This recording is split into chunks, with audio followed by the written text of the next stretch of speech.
Thursday night, we must be Ron and Fez. It is the Ron and Fez Show, 877-692-1027 for those of you at home keeping an update. Al Dukes brought in somebody to take a look at the foosball table, and Anthony still not happy. I don't believe anything has changed with that table, Al. That table looks exactly the same despite the fabulous Al Dukes claiming to bring in a professional foosball table leveler. Yeah, he says it was leveled off, which is what the problem was. Well, then the building's crooked. It's exactly the same as it was the other day. Right. And Anthony dropped the ball on the foosball table. Right. It rolled right into a goal, and he gave you the big thumbs down without saying a word to you.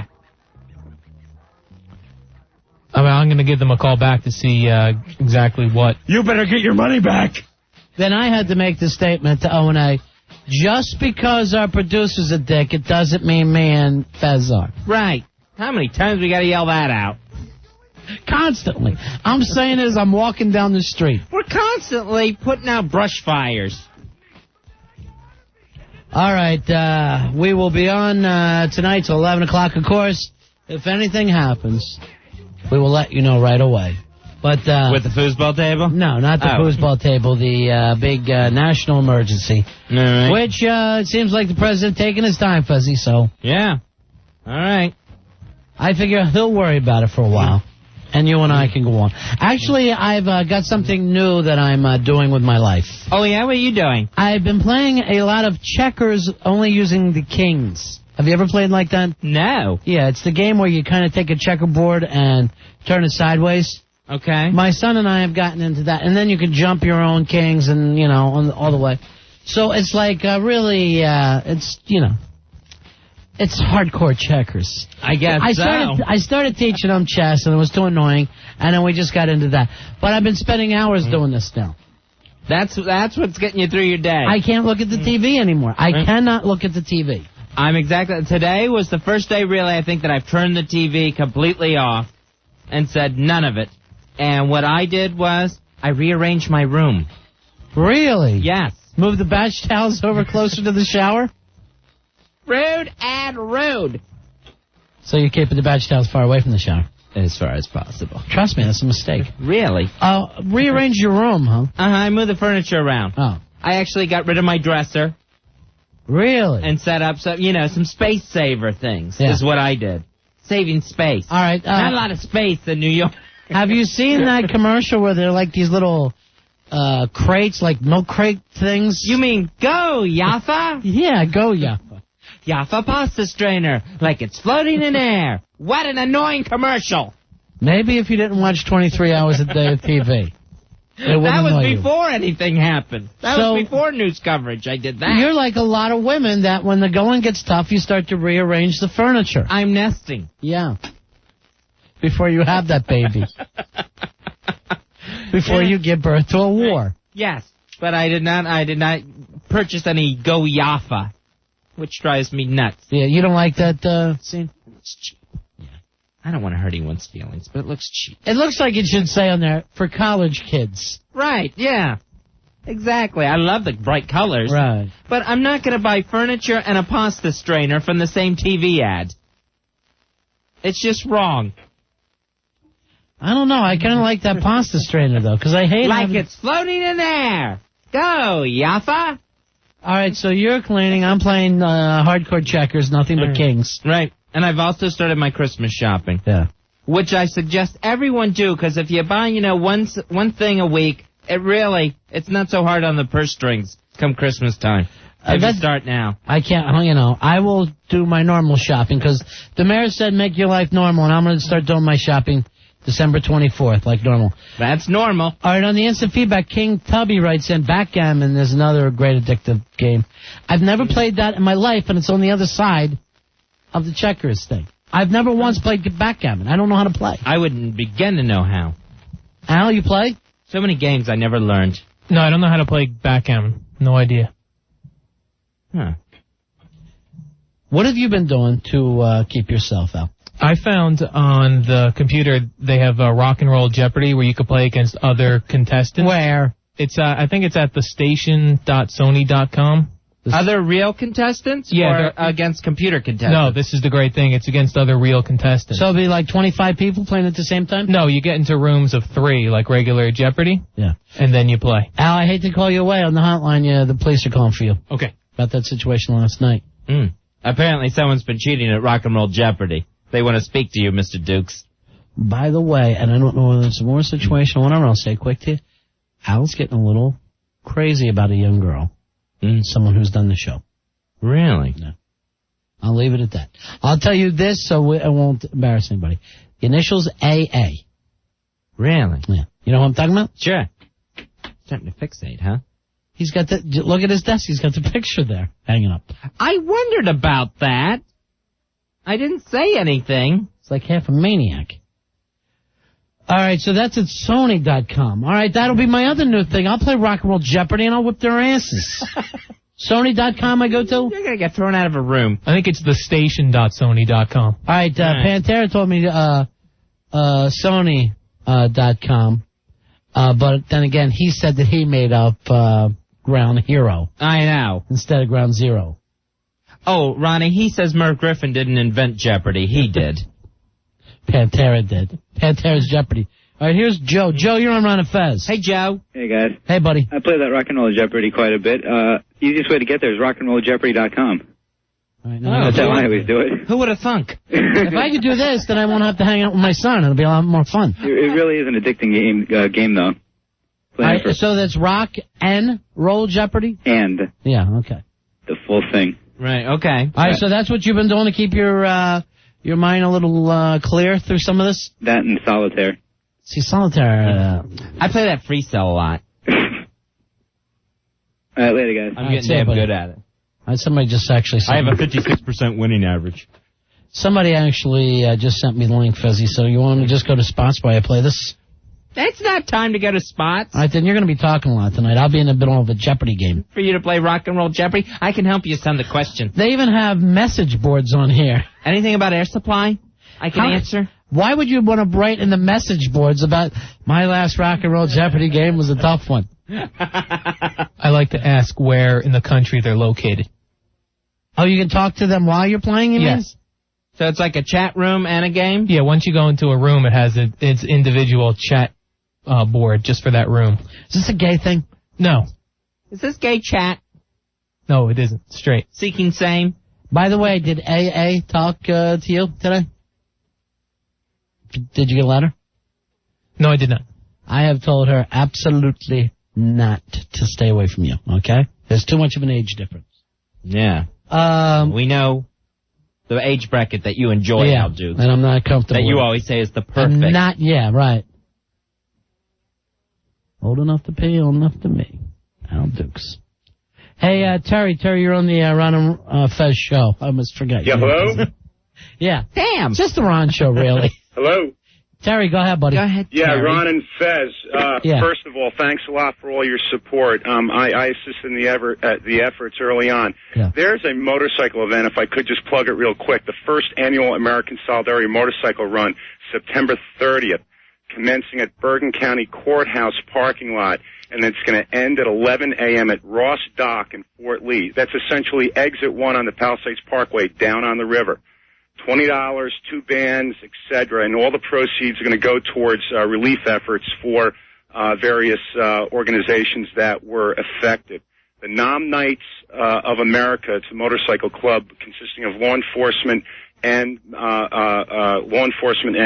Vietnam vets, will be running this event. It's also in conjunction with Hackensack Hospital, Hackensack University Medical Center. It's going to be a huge event. We need all bikers to attend. Bring friends so we can raise some money for the people, and that's all I have. Okay, that's for all the bikers. Okay, hoo-yah. I wish my pink moped wasn't in Florida. Hey, Fed, bring it. We'll get you one. Just come on down. Who, Rice Burner? That's Alrighty. what they call him. Don't call me Rice Burner. All right, see you, Terry. Thanks. Thank you, Terry. Fezzy, maybe that's how you can spend some quality time now. Biking? Yeah. Get back on the road. Get back on my hog. I know you dig smoking Lightning. I do. Heavy metal thunder. Born to be wild. 877-692-1027. Either that or it's Born to Be Alive. What was that song? Born to be alive. Who the hell was that? I have no idea. All right, that's your thing. You got to find that for us, Hawk. Hawk, see if you can find it before anyone can on the instant feedback or the phones. All we know is that it's Born to Be Alive. But I don't know if that was the name of the song. Right. That's the only line I remember. Yeah. That practically set it off of that song. Really, it did for me anyway. Here's Danny. Danny, you're on the Ron and Fez show. Hey, Danny. Hey, how you doing? Hey, listen, I'm calling about the relief efforts last week. I worked in conjunction with the Hard Rock Cafe, as per listening to your station. Cool. I brought down like 5 truckloads from upstate New York of all new products, new clothes, fresh food, everything, over a period of like 2 days. Way to go. Over to the Hard Rock Cafe with Rick and Steve and John over there. Yeah. And they had some volunteers there. Everything went real well until one volunteer had to ruin it by breaking into the GM's office and stealing a laptop computer. Oh, jeez. I really think that's pretty bad because, you know, being a fireman myself, I mean, we did the right thing. You guys did a fabulous job. Your station did a great job. In fact, I even called to bring you guys fresh food over, but they told me security was too tight in your building. They had nobody to come down. Yeah, it's gotten weird here anymore. That sucks. All right, sorry about that, Danny. You know, but again, the Hard Rock Cafe did a fabulous job. All right, thank you. Thank you. See you, buddy. Here's Ace. Ace, you're on Ron and Fez. Hey, Ace, what can we do for you? I just wanted to let you guys know Born to Be Alive is Patrick Hernandez. Oh, well, we have a winner. And Hawk, how could you lose that? You put your 2 empty fat heads together and still couldn't beat Ace. Al, what do we have for Ace? I have a pair of tickets for Ace to see Joe Strummer. Nice. Oh, excellent. Of Clash fame. Hold on, my friend. Where's that show at? Is that B.B. King's? No, it's not B.B. King's. Yeah. I'll check real quick. 2 seconds. Right, but then all right, or should we put the audience up against you? Is this another chance? Where is the Joe Strummer show? You can beat Al. Why are the listeners producing the show? No, this one I have. It's at Irving Plaza, Wednesday, October 10th. Of course it is. I'd like to go to that show myself. Isn't there any Patrick Hernandez tickets? Not here in the area. All right. Please, Patrick Hernandez. You'd be better off seeing Keith Hernandez in concert. Hey, Matt. Matt, you're on the Ron and Fez show. How you doing, Matt? Hello, Hey, Matt. How's it going? Hey. What can we do for you? I'm not going to say everything, but just know that the sentiments of everyone in New York City is the same, that we love what you guys and everyone else at the station has been doing. Uh-huh. But anyway, I have a spy report for you guys. Spy report. Oh, good. Give. Spy report.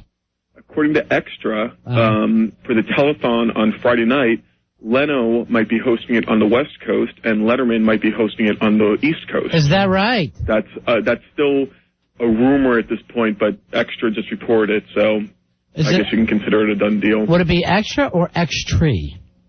Now, what are they going to run? 2 different live shows? That's apparently what's going on. They're going to have it live on the West Coast and the East Coast, and it's going to be on tape delay for the Mountain and Central time zones. That's weird, working it back into the middle. I guess so, but they're not telling anyone where the location is going to be, and they're not having studio audiences for it for security reasons. That seems really weird. No security audience. Well, it's going to be a great show. It's just going to be. Is it? I don't know. I mean, they've got big stars, but what are they going to do once they get there? In front of nobody. I mean, you couldn't have if there's no studio audience, you obviously can't have a comedian. You can't have Jim Carrey talking out of his ass, I don't think. Right. You can't have Robin Williams doing jokes. Who's going to laugh? There's nobody in the audience. Now, this is going to be Friday night. Right. It should raise a lot of money, Fez. What time does this come on, Matt? Do you know for sure? From 9 to 11. All right. Yeah, but I meant on the West Coast. Excuse me? I'll be on the West Coast. I'll be Central. We'll probably just play this thing live, Fezzy. Yeah. During our show. And then we'll be like those 2 old men in the Muppet Show. Oh, nice. Just bitching about everybody's performance. While we still tell you to call in. Right. And you know, support support them. but we'll run down every single star. Okay? Because there's too many stars for someone not to say something asinine. Oh, yeah. Well, here's the thing. The Robin Williams beard theory will be in effect because Robin Williams will be there. And the beard theory is that if he's wearing the beard, he's serious. If he's not. Right. I love the beard theory. This is a beard occasion for Robin Williams. And what's nice is, if they need him on stage by 9, he can start growing it at 7 and have a full beard. Have a good night, guys. Keep up the great work. All right. See you later. That would be interesting. Leno and Letterman together in the multi-network telethon. As a way of just saying, I love you, and I'm willing to put my stuff away. Right. I'd like to see that. I'd like to see the 3 anchormen together. Brokaw, Rather, and Jennings. Really? Just to see them together. Not that they would have a fight. In real life, they would fight. I'd like to get Grand Funk Railroad back together. That would be cool. And not that whole American band thing when they sold out, but the real closer to home stuff. What about like Regis from Who Wants to Be a Millionaire and that mean lady from Weakest Link? It's multi-network. It's inter-network, Faith. What about Regis and Kathy Lee? Oh. Who haven't seen each other. That would be cool. See, that would, if they could produce things like that, I think that would get pledges coming in. Yeah. Even more. Everyone's going to give anyway, because everyone's already given so much. Yeah, well, people are looking to do something. They're wanting to give. I'm waiting to say, all right, look, here's the Sandman. We've been looking for him because we've been worried about Assman the last couple of days. Hey, Assman, you're on Run of Fez. Hey, guys, what's going on, man? What's going on, Sandman? I hope everybody's safe and, toasty. But everybody's good. He came out of surgery just fine. I had a little problem breathing. He's back to normal now. He should be in his own room tomorrow. Where's he at now? Mount Sinai. Oh, jeez. So, Assman, 510 pounds, he went in and had the stomach stapled, and supposedly a much more hardcore than Billy Staples did. Yeah, because now he has, the way they rewired Assman is, if he even tries to take in anything sugary, it's going to just completely backfire on him. Yeah, well, there was 3 hours of pre-op, so that should tell you right there what was happening. That's just shaving the belly. And then, with a lawnmower. So he said everything went, as well as to be expected, and he's looking for visitors tomorrow. All right, and will you be able to talk on the phone tomorrow? I'll give you a call from his room if I can stay in there. Why don't you do that, my friend, okay? All right, dude. All right, take care, guys. Be safe. All right, well, there's some good news. The Assman came through his stapling just fine. 3 hours of pre-op. Lord knows what they were having to do to him to prep him. What would you... I don't understand how that even works. No, I don't know what they have to do to him. Billy Staples said after his staples, it was the worst pain he's ever had in his life. It's gotta hurt. You got staples in your stomach. Yeah, sure. I mean you got metal. Put staples in any part of your body. Here's Michelle. Michelle, you're on Run of Fez. Hey, guys. How are you? Hey. I don't get to listen to you too much anymore because now you're on nights, but I try. Okay, thank you so much, honey. But I just wanted to tell you, I have one of those great New York City deals. I have a rent-controlled apartment across the park. Nice. And I'm always bragging to people, oh, yeah, I have no buildings across from me. I have such a great view, Oh, sometimes in the middle of the night, you see poofs of fireworks in the sky over the park. Oh, I'm so lucky. And then the other night when they reopened the airspace, all of a sudden, I was so aware of planes flying across the park right at my building. Right. And I was like, all of a sudden for the first time, I wish there were buildings there. And then I thought, well, yeah, but those buildings could just come down, You're going to get over that, though, honey. I know, but the reason I'm calling is I'm thinking if I'm this afraid, poor Al Dukes, how is he dealing? I mean, the man was afraid to get on a subway before this. Al, are you dealing with it at all? Do you have a nerve thing at all? Yeah, I mean, I'm a little nervous, but it's... I was nervous before this happened. He's not peeing his pants? I think he's peeing his pants. Yeah, well, he's going to pee his pants even on a good day. Sure. He can hope to pee his pants. But, ladies and gentlemen, here's what you have to do. If you can hear our voices... I can. You have to come into the city, and you have to do all the fun things to do in the city. As it's the only possible way we can show these people they didn't hurt us. You got to come in... And, for your folks, buy them Broadway tickets or go to a restaurant, go to a rock show. Enjoy the city again because we don't want to, run into a situation where people are going bankrupt because of what these efforts did. Yeah. And if Al Dukes can do it, you guys, anybody can do it. Sure. Yeah, All right. and by that we mean coming to the city, not peeing your pants. Right. Great to talk to you guys. Yeah, because if you let things happen like restaurants close and Broadway shut down, Right. then they got you. Then they got you. Then they achieve what they set out to do. This is our New York. It's New York forever, folks. Do not stop coming into the city. They don't like Americans because we live large. Right. So let's we're in New York. Keep living large. Silent and profiling. Woo! And here's the situation. People are always saying, oh, how can I help? I feel so helpless. Here's how you can help. Right. Keep the city vibrant. That's the nice thing. If your wife says, why are you going into town? Why are you going in the city to that bar? Yeah. You're being a patriot now. Right. Now you got every excuse in the world. You're keeping this New York economy going during these hard times. All right, thanks, honey. Thanks a lot. Hey, what are you paying for that apartment? Oh. Come on, tell me. Please. It'll hurt you. It'll hurt you. Just say it. $500 a month. What the F? Al, why can't you find me a rent-controlled apartment? That hurt me, You Michelle. guys don't even know. It is huge. 1 bedroom, eat-in kitchen. I have a king-size bed, big screen TV. Huge. I know. All right, thanks. You guys, though, you just got to keep plugging away. Be nice to everybody. That's the answer. All right, Al, So here's you're your getting new thing. $500 a month rent? That's right. Al, your new thing is to find me a rent-controlled apartment. That's right. I can do it. All right. Got the foosball table. That he's no good at. Right. The rent-controlled apartment. That's the next task. Where do you look for those? Al, don't annoy people. All right, guys. Take care. Bye-bye, honey. Bye-bye. Now you're on my nerves, Al, because you said that. Did you get that other message I gave you? Yes, I did. You going to take care of that one for me? Yes, I will. All right. He's taking care of things for me, Fezzy. That's my lackey right there. That Al Dukes, he's a good boy. Yeah. Cold donuts, Al Dukes. Look at him. And Ronnie, have you noticed? The donut's still in the room. No, are they? Look! What happened to Superstar? He doesn't take out the trash anymore? Is he on strike?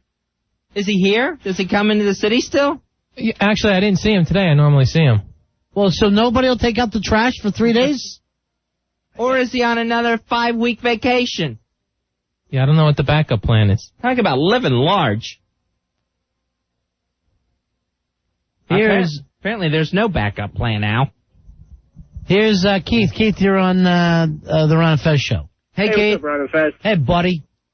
Ronnie, you're speaking to me, man. Yes, I am. I'm coming into the city. I'm blowing my whole paycheck in flash dancers right now. That is beautiful. Nice. I want you to tip the girls extra for me, okay? I'm painting myself red, white, and blue. I'm coming in. Well, at least something will leave blue. I'll tell you that much. And Keith, no one can argue with you because you're doing the right thing. Right. You're putting money into a city that needs it right now. God bless America. Okay, beautiful. Amen. All right. See you, bud.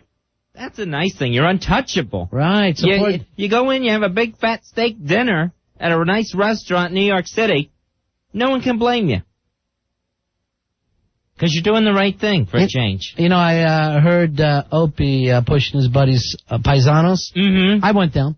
Yeah? I went down. Good for you. I love Little delicious. Italy. Anyway. I love Little Italy anyway. And I always leave there with something.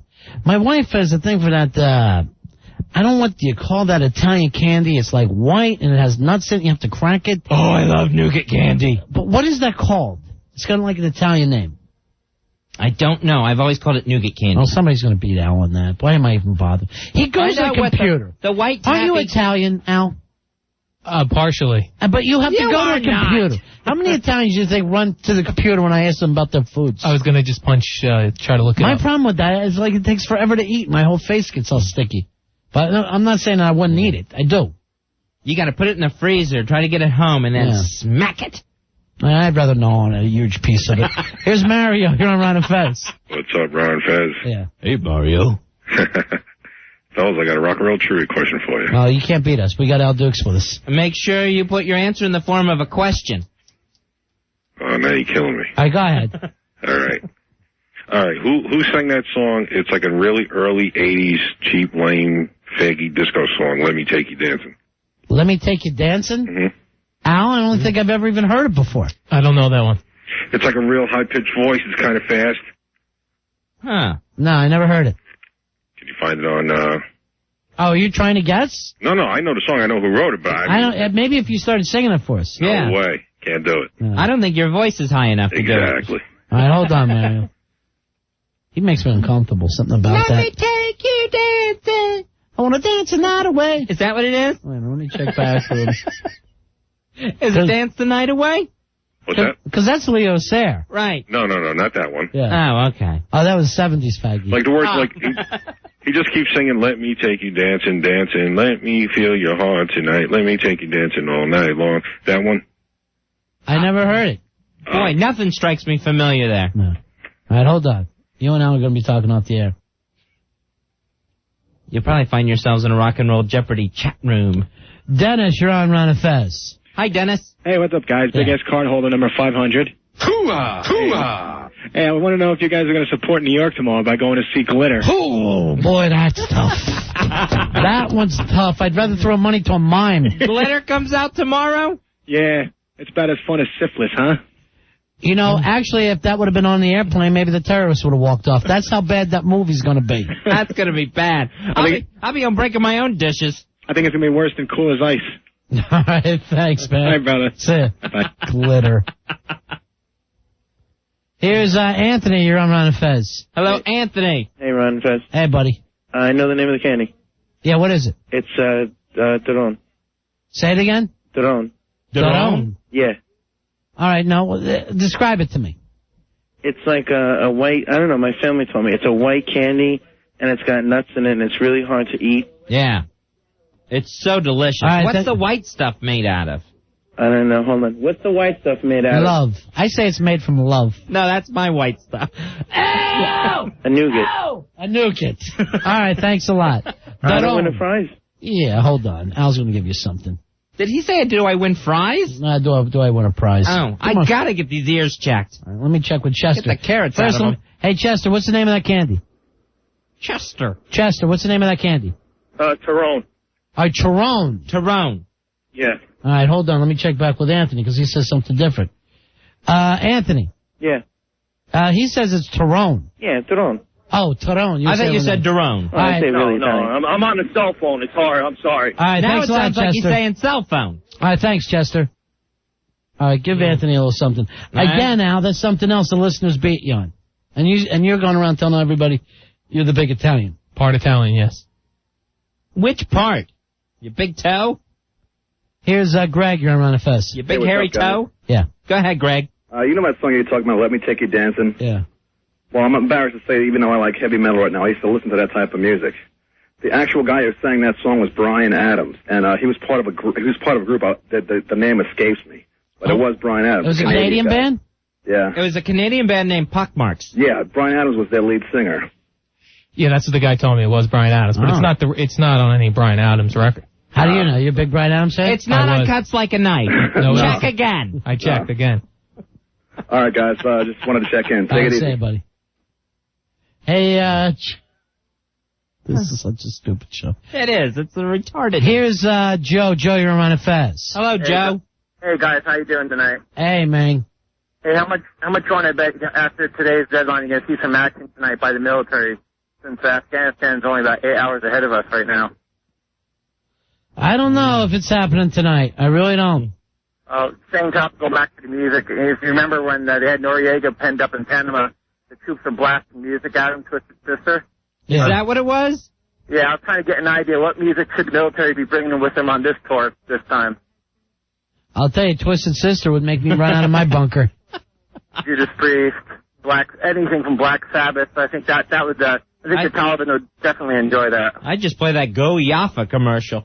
Blast some of that Bryan Adams at him. That whole summer of '69 get together. By the way, Fezzy, he bought his first real 6-string. Got it at the 5 and Dime. Fezzy, he wasn't talking about the year 1969. He wasn't? No. Oh, you mean? Yeah. Coney for skull. Give him some iron butterfly. All right, thanks a lot. Thanks. Because I was trying to do the math, and he seemed much too young. Yeah, he was. Here's Andrew. You're on Ron and Fez. Hello, Andrew. Hey, let me put down my sandwich for a second. I'm starving, man. You know I'm starving. You got an eating disorder. Hey, there's no way that girl's paying $500 a month for rent unless she's taking a rest out and trade. No, there's all kinds sexual. There's all kinds of deals like that in New York. I'm in Jersey. I'm paying $2,000 a month. Right, I understand. But you have to know some old lady who's subletting. I don't understand the whole You got to check obituaries. Yeah, I don't know the whole gimmick. I'm gonna have Al work on it. Al? Like Monica Geller. She moved into her grandmother's apartment. Oh, my God. You just step on a child? Yes. These kids are driving me crazy. Now I'm starving. All right. Take care. Fezzy, that's your summer 69. No, that's ages 6 to 9. Oh, jeez. Tell me your son is 6 to 9. That's so sick. 877-692-1027. We'll open up the phone lines. This is the Ron and Fez show. Ron, Fez, 1027 WNEW. Ron and Fez here telling you how you can help the old sex life. It's time you tried Ultimate V. Ultimate V, a very different kind of product. Fezzy, this is for the summer of 69. That's what it's all about here. Ultimate V. Fezzy, the best thing about Ultimate V, this is a serious product for people who are serious about sex. It makes good sex great. Great sex phenomenal. This is a way to spend your nights. Through some of these nervous nights you have, do some Ultimate V with your chick, and both of you take off like a couple of rabbits. That's right. Ultimate V's guaranteed no risk, and it works. Clinical findings prove that the combination of herbs you find in Ultimate V equal the effects of the leading prescription enhancement product, and I think we all know what that is. You got to get the Ultimate V now. Call 1-888-808-8800. That's 1-888-808-8800. Or you can go to their website right now at ultimatev.net. It tells you everything you want to know about Ultimate V. That's ultimatev.net, or give them a call at 1-888-808-8800. For the Ultimate O, it's Ultimate V. Ron and Fez, 1027 WNEW.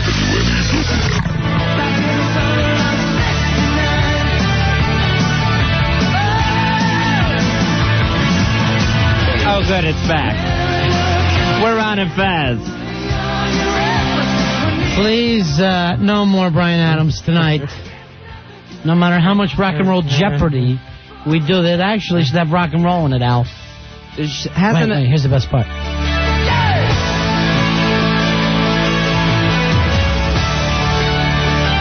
He was tough. He was. He wore a leather jacket, like Fonzie. Here's Stacy. Stacy, you're on Ron and Fez. Hi, Stacy. Hi. Hey. Hi. I just wanted to correct you guys. It's not Torone, it's Toblerone. All right, Al, which is it? It's Toblerone. Did we give away something for the wrong pronunciation? It was, yeah. All right, thanks, Stacy. Toblerone. Toblerone. Now I'm starving. Please, stop it. You're killing me. I can't hear any food that ends in a vowel, then I start getting really, really hungry. Okay. All right, thanks a lot. You're welcome, bye. Here's Jeff.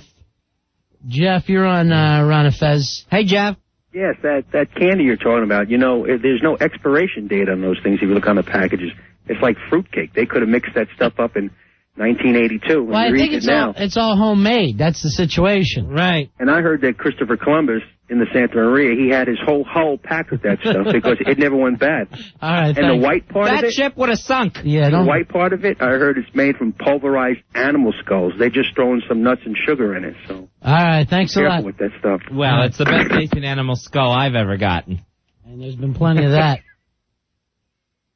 My poor doggy. Hi, you're on Ron and Fez. Hello, you're on Ron and Fez. Hello. This is Iris calling. Well, hello, Iris. How are you doing? It's so good to hear from you, sweetheart. Iris is calling with the news you can use for the Jews. Oh, good. It's good to see something change. That's right. Rosh Hashanah. Happy New Year, Iris. Happy New Year to you, Ron and Fed. And what is it? Something like the year 5742 or something like that? Something close to that. It's the 50s and the 70s at the same time. Best of the 50s and the 70s, Iris. Like Happy Days. Right. They were the 50s during the 70s. That's what we're doing. Well, I think that's what we should all stop and reflect on this Rosh Hashanah. The Happy Day show. I have news from the Jews. All right, what do you have? The news you can use for the Jews. What is it, Iris? New York has been attacked. Iris, we all know that. It's been over a week ago. Yes. There's not one person on the planet that doesn't know this. They made a huge mistake. Who's they? The Taliban. The Taliban? The Taliban. And the terrorists? They made a huge mistake. What was their mistake, Iris? You don't come to Manhattan because Manhattan is friends with Bay Ridge, Brooklyn. All right, yes, that's true. And Bay Ridge is ready to kick some towel-headed man ass. Okay, let's hear it for Bay Ridge being very patriotic. We are in. Count on it. Yeah, all right. So we can count on Bay Ridge, Brooklyn. On, mother jumper, that's what I'm saying. All right, Iris, don't get yourself so upset. We're here to kick ass and take wacky names. Okay. We've done it before. Remember the Kaiser? Right. We punched him in the nose. Well, good. He deserved it. We body slammed Hitler back in the 40s. You've been through it all, Iris. We've been through it all. Yeah, and you then there was the Ayatollah. Mm-hmm. Right. And when we had our hostages in Iran. And then we whipped ass for that. I used to call him the Ayatollah Assahola. Oh, right. I remember those T-shirts. Yeah. Who's the new guy we hate? The leader of the terrorists is Osama bin Laden. I've got a nickname for him. All right. What's your nickname for Osama? Bin Laden Assahola. Get it? Iris, you're just... Bin Laden Assahola. Iris, that doesn't work this time. The last time, Ayatollah Assahola, it rhymed. There was a reason for it. Yes. And this time, it's Bin Laden Assahola. Iris, that word doesn't rhyme with Bin Laden. That shirt... It's still a put down. I know, but that slogan would make no sense. Why not just say a-hole? Why do you have to add the hola on the end of it? Because it's going to make him infuriated. Well, yes, but it just makes no sense. You're taking a 20-year-old slogan. Right. That made sense then because it rhymed. I'm the patriotic Irish. Yes, you are. I'm not going to doubt any of your patriotism, Iris. And I wrote a song about the flag. You wrote a song about the flag? To get the troops together. It's about Ron and Fez and the flag. Really? Well, I don't think we need to be included. We're not doing anything. Are you ready? All right, go ahead. He's a grand old fag, and his friends are fag hag, and they have a radio show. Mm-hmm. One likes chicks, the other sucks. All right, Iris. All right. They're both kind of assholes, too. That's all I have so far.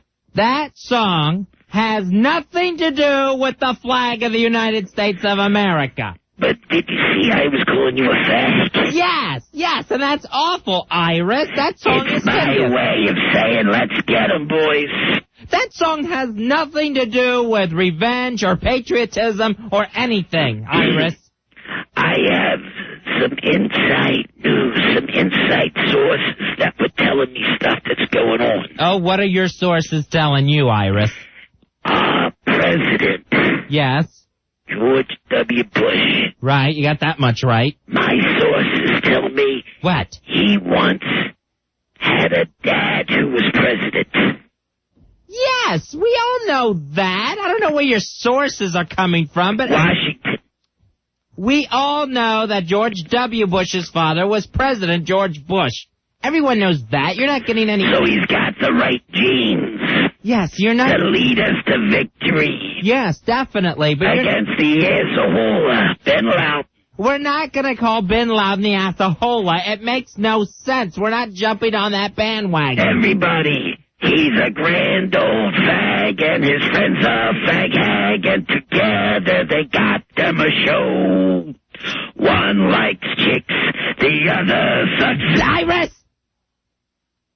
And they're kind of like an asshole, too. All right.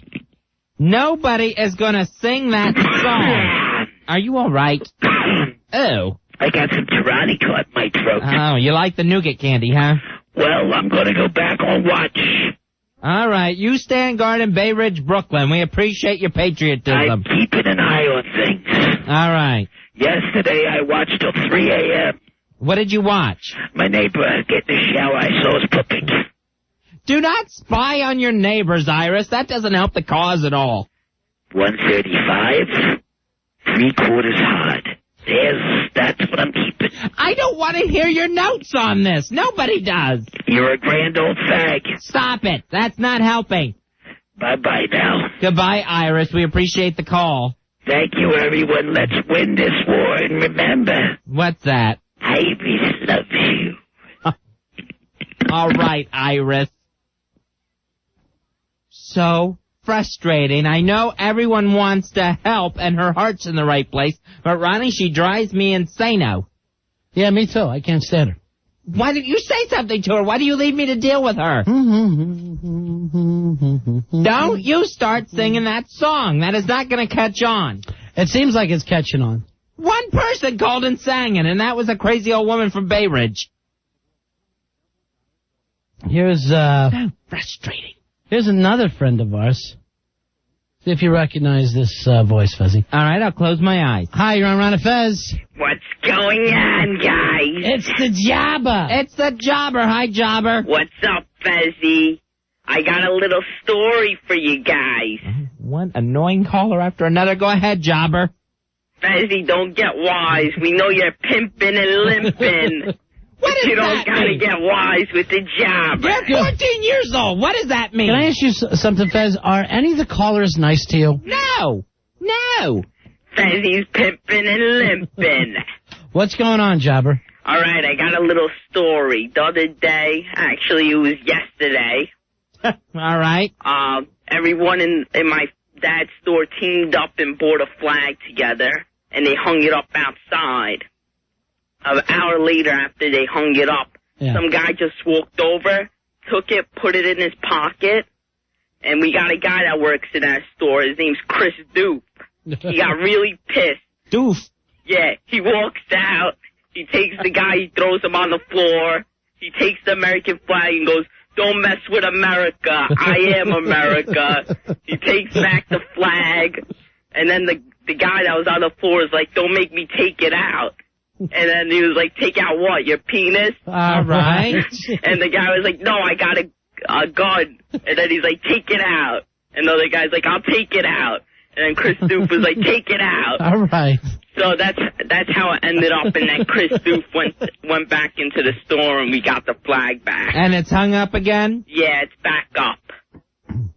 There's no way. Thank goodness for Chris Dupe, Ronnie. Fezzy, there's no way we're going to lose this war. There's no way. No. Not with Iris doing what she's doing in Bay Ridge, her surveillance reports. Would you quit humming that? I know what you're humming. That's a great song, Fezzy. That's a great one. Oh, Jobber, why don't you and Chris Duke go sing it? We will. We will. We'll walk out together singing that song. All right, and nobody steal flags. There's plenty of flags around. Yeah, they're Fez's friends. I said flags. Flags with an L in it. Between the F and the A. Oh. All right, see you later. All right, guys, later. Right. Take care, Jobber. I just saw Billy Staples, Fezzy. Yeah. And he's wearing a brand new Ben Loudon Assahola t-shirt. Those are not out. I think they're selling them in Times Square. He got 10 of $3. He wrote Assahola on it. How's he getting these shirts $3 for 10? I have no idea where he's shopping, but wherever he's going, they don't have them in his size. George, you're on Ron and Fez. You're a grand old fag. What? I'm sorry, am I on? George, knock it off. I can't get that out of my head. I don't want any of you stinking fans singing that song. It seems to be the latest hit. Everybody in my neighborhood singing it. It's caught on like wildfire. I'm glad to hear that. She sang it 3 minutes ago. It's unbelievable. We've rallied around it. It's our new rallying cry. That is not a rallying cry. There's nothing patriotic about it. All right, thanks a lot, George. Peace. First hour of the show wasn't even done. I'm going nuts. Michael, you're on Ron and Fez. Hey, guys, I think weeks ago, when sharks were eating little boys, I think we need to get back to that. We need to get back to the shark amends. We need to get back to shark attacks? Yeah. We need more sharks eating boys. All right, thank you, Michael. I have noticed the sharks have backed off. I know, that's odd. Yeah, very odd that would happen like that. Felita. Felita, how you doing? Fine, how you doing? Good. At least y'all getting the annoying phone calls and everybody's laughing because remember last week it was nothing but headaches. Yeah, it was a lot of headaches last week. Yeah, how y'all doing? We're doing okay. That's good. I just got off work, so I'm about to go in there. I'm outside on payphone. I had to stop. All right, baby. Okay, later. All right, bonita, Felita. I won't smell the Felita. 877-692-1027. Joe, you're on Ron and Fez. Hey, is this WNEW? Yes, it is. Yes. Can I make a request? You sure can. Go I want ahead. to hear the Fez Fag song. Yeah. What? That's a grand... He's a grand old fag, and his friends are all fag hags. I love that one. All right. I hate that one. All right, see ya. We are not playing that song. It's just Iris calling in with it. Fezzy, It's not a real song. I smell hit. You smell what? Hit. Oh, hit. Yeah, I didn't have an S there. Okay. I smell hit. It's not even a real song. An old lady called in singing it. Sure, it's a tribute. We don't need that kind of tribute. She sounds good, too, doesn't she? She sounds well. It's good to hear her doing well. Yes. She's been through a lot. Don't keep humming that song. It's hard to get out of your head. No, it's not. Just let it go. Just let it go right out of your head. It's not hard at all. And it's good to know we got Bay Ridge behind us in this situation. Yes, because apparently Manhattan is friends with Bay Ridge, Brooklyn. Apparently. Yeah. I didn't know there was such a close relationship, but I guess so. Yeah. That's the situation. Proximity alone. Yeah. Here is Oscar. Oscar, you're on Ron and Fez. Hello, Oscar. Hey, boys. Hey, buddy. For one, can I request a rock block with that fag song and then Billy Staples' fag. That's like boys. We are not doing a rock block. Oh, that would be awesome. All right. Ronnie, just to let you know, downtown I got two great stories. One, I have a friend that her grandmother has an apartment on 72nd in Columbus. Yeah. Paying $175 a month for a 3-bedroom. Oh, my God. And then wow. And then secondly, one time I was dating this girl, her family fell in love with me because I was the only guy that she ever dated that never had a jail record. Right. Nice. They wanted me to move into their apartment on Madison and 104th.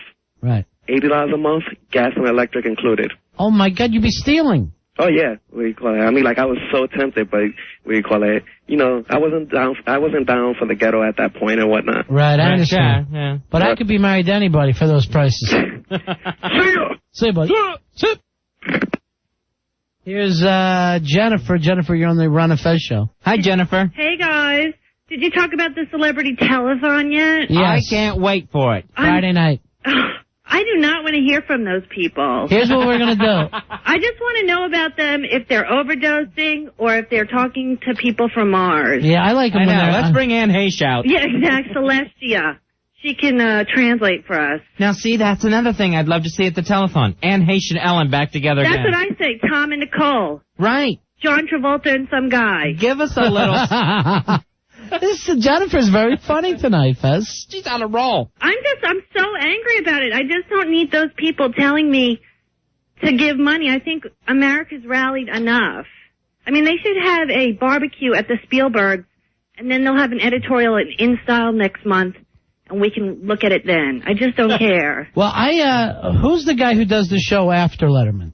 Oh, Craig Kilborn. And Craig is like, I see him the other night, his first night, he goes, we saw what they did to New York, and the next thing we hear, they hit the Pentagon, and obviously we thought L.A. next target. And I'm yelling at my TV, you're 3,000 miles away from any trouble. Calm down out there. Ugh. See, that's the thing. When all these stars and their egos take the stage Friday night, there's going to be the ones that can't resist their egos from getting in the way and being self-serving. Exactly. You're going to have people saying, you know, in the movies, I played a soldier. Oh, I like that. Right. Maybe it's time they die hard. Hi, I'm Bruce Willis. Right. You know it's going to happen. There's too many of them for it not to. This time. As long as Carrot Top's there. It's really, really huge stars, right? Right, yeah, the biggies. Tom Hanks, Tom Cruise, De Niro, Springsteen. Some of the other ones confirmed last night. This is a mission that's not impossible. Hello, I'm Tom Cruise. Hi, Tom Cruise. George Clooney's going to be there. Julia Roberts, Jim Carrey, Robin Williams, Stevie Wonder, Billy Joel, Clint Eastwood, Ronnie mentioned, Sheryl Crow, the Dixie Chicks. Oh, it's going to be great. I wonder if they'll use the old I Love Lucy laugh track. Yeah, because we're hearing from Al Dukes, no studio audience. Anybody big that they could get together? Maybe Simon and Garfunkel back together. That would be cool. Yeah. All right, guys. All right, bye-bye. Those three Beatles, the three surviving Beatles, playing yesterday. Sorry, they're not American. Oh, okay. If you notice, Fezzy, only Americans. Oh, interesting. Okay. That's why Bryan Adams couldn't get in. Here is poor Bryan Adams. Bruce Springsteen going to be there, right? Yes. All right, we got Bruce on the phone right now. I guess he's calling from Jersey. Okay. Hey, Bruce, you're on Ron and Fez. Hey, Ron. Hey, Fez. Hey, Bruce. Hey, I like the song. Can I use it? Yeah, go ahead. He's a big old fag. That's not even and he how it likes goes. children. We can make the world a better place. Al Dukes is gay. Goodbye. That was the worst Springsteen I ever heard in my life. That was not Bruce. That was not the boss. And he's not the boss of me anyway. Here is Kelly. Kelly, you're on Ron and Fez. Hey, Kelly. How are you? Yeah. Hello? How you doing? Yeah, go ahead, Kelly. I'm just fine. I wanted to say something about this telethon that's going to be happening. Yeah. I think that if each one of these people who's planning to show up donates like 10 or 15% from every concert, movie, with the obscene amount of money that these people make, everybody will be fine. The New York Fire Department families and the New York Police Department families will all be taken care of. They don't need to go on TV to tell me that they're going to do it. Just go ahead and do it. Well, I think they just want to say they're here and they're part of it. That's great. Everyone's looking for something to do. But you have to be careful with that because Brittany says she's given $1 from each of her tickets down. Thanks, and that Britt. sounds like nothing. Right, yeah. Oh, You know, a ticket's $30 now. at least. Unless, of course, you're Michael Jackson. Yeah. $2,500 a ticket, and he's up there, wants to sing a song. Just donate everything he got from those concerts the other night and forget the song. And as far as putting what music they should bring over to Bin Laden, tell them to play We Are the World a couple of million times. I think that he'll come flying out. Kelly, but don't you think Friday the nation as a whole needs to hear from Ray Romano? Oh, you know what? And I don't get think I'll his be able thoughts. to sleep otherwise.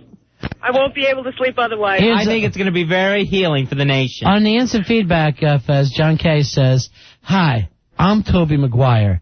The Cider House and the U.S. rules." I hope we get so many of those. Now, honey, we are going to simulcast and talk over top of it. We're part of the Internetwork Telethon. Yeah. All right, guys. Later. All right, see ya. Take care, Kelly. Thank you for the call, 877-692-1027. Nadine would love to see a reunion between Richard Gere and his gerbil. Okay, we're not going... If that came on the stage, I'd call in again. Yeah. I want everyone to help out, but if they give you these little extras that an Internetwork Telethon opportunity provides, then the phones are going to go off the hook. Yeah, that would be fun. If all those people were just on a stage being the ones answering the phones, I would call in, hoping to get a hold of Kelsey Grammer. Tuna writes in, "Hi, I'm George Clooney from ER, and this emergency relief is for New York City." Hey, Rich, you're on Ron and Fez. Hey, Rich. How you doing, guys? Card holder 4563. Hoo-ah! I was watching Conan O'Brien last night, his first night back. Right. And he's relaying a story about how, for the first time in 8 years, he went to St. Patrick's Cathedral. Right. For God to give him the strength to come and do the show last night. Yeah, I saw that. It just seemed completely self-involved, how, all these people are hurt and missing, and he's asking God to give him the strength for a stupid late-night talk show. Then he also said, and I don't want to bust his balls because I know how everybody gets it. Me and Fez probably said a lot of stupid stuff. But he said, "I'm looking around St. Patrick's, and I wasn't so much touched by anything. What a beautiful building it is." And I thought to myself, we still have so many beautiful buildings here. Okay. All right, what are we supposed to do, Conan? All right, here's one on the instant feedback, Fezzy, you'll like. "Hi, I'm George Clooney. I saved Gotham City as Batman, and now you can too." All right, George Clooney is the peacekeeper. Yeah, right. This time we'll be keeping peace by killing terrorists. I like this one, Ronnie, on the instant feedback. "Hi, I'm Robin Williams. don't doubt the fire of America and their resolve. All right, wait. Here's another one I got. I'm loving these. This is from JC. This is what's going to happen Friday night. Hi, I'm Tom Cruise. This war against terrorism will be risky business. Yes, it will, Tom Cruise. Right, Marion says Tom Cruise might have to hop out of a jet fighter like he did in Top Gun. That would look great. If they come wheeling that thing out. I would love that. They lower him onto the stage in a parachute straps. Hey, man, you're on Ron and Fez. Hey, John. I just wanted to know, is that Irish song going to be available on CD anytime soon? Apparently You're will a be. grand old fag and your friends are fagging. I love it. All right, thanks a lot. It is not going to be published. It won't be put out on any CD. You know, I'm a little angry about that song. Yeah, good, finally. It's letting on that I'm a fag hag. And the reality is, Fuzzy, we're just partners. Ronnie, let them think what they want That's about a us. business relationship that couldn't be more distant. We don't care what they say about us, care. Ronnie. We don't care. Let them say it. Yeah. Just don't sing it. That's all I'm asking. Especially to a song about the flag. All right, this is Liz on the instant feedback. Hello, I'm Tom Hanks from Apollo 13. Houston, we need some money. All right, the Goonies. The Goonies are going to be there? The Goonies are going to come out, and they're going to say, it was their time last week. Now it's our time. The Goonies are all in their 40s. They're going to look ridiculous doing that. All right, here's another one. Hi, seconds. Thank you, Nick Cage. Appreciate it very much. Fezzy, here is somebody who is going to be part of this. Oh, okay. We ready? No, of course not. That's why we did all the big finger things. Now, all right, and everyone wave back to you. I'll come back to him in a second. Okay. I'm not going to quite go to that because we're going to be ready. Uh-huh. And the new run doesn't get upset. You know that. Hey, Vinny. It's not 9 yet. You know. Oh, please, don't even say that. And by the way, I haven't eaten in 2 hours. I'm very excited. Good for you. Vinny, you're on Ron and Fez. Hi, this is Tom Cruise. Undermine America and try to defeat us? Now that's a mission impossible. Thank you very much. Thank you, Tom Cruise. See you later. Now, you know what? Of all of the people that are showing up on this telethon, of all of the famous people showing up for this whole mess, yeah, the one that I now have respect for because she's actually put her money where her mouth is, yeah, Rosie O'Donnell. How much she's she's written a check for $1 million. Yeah, nice, Rosie. You know what's really nice? Out of her own pocket, not out of her charity. I heard her say, "Did I give till it hurts?" I did. She actually said that on her show, and I was wondering how much she gave. That's the thing that's nice. These people have money. I said to my wife, when I win the lottery this weekend, I'll drop $1 million for the thing. I think that should give me an extra chance, don't you? Yeah. Now, one more thing. Yeah. Says? Yes. One word about the song. Right. Now, just think about it. Fundraiser. Fundraiser. He's a grand old fag. Don't sing his it friends again, are Ronnie. fag. People are going to forget about it. We let it sit. Fez? Yes. Be honest now. What would you rather hear? That song or something new by Michael Jackson?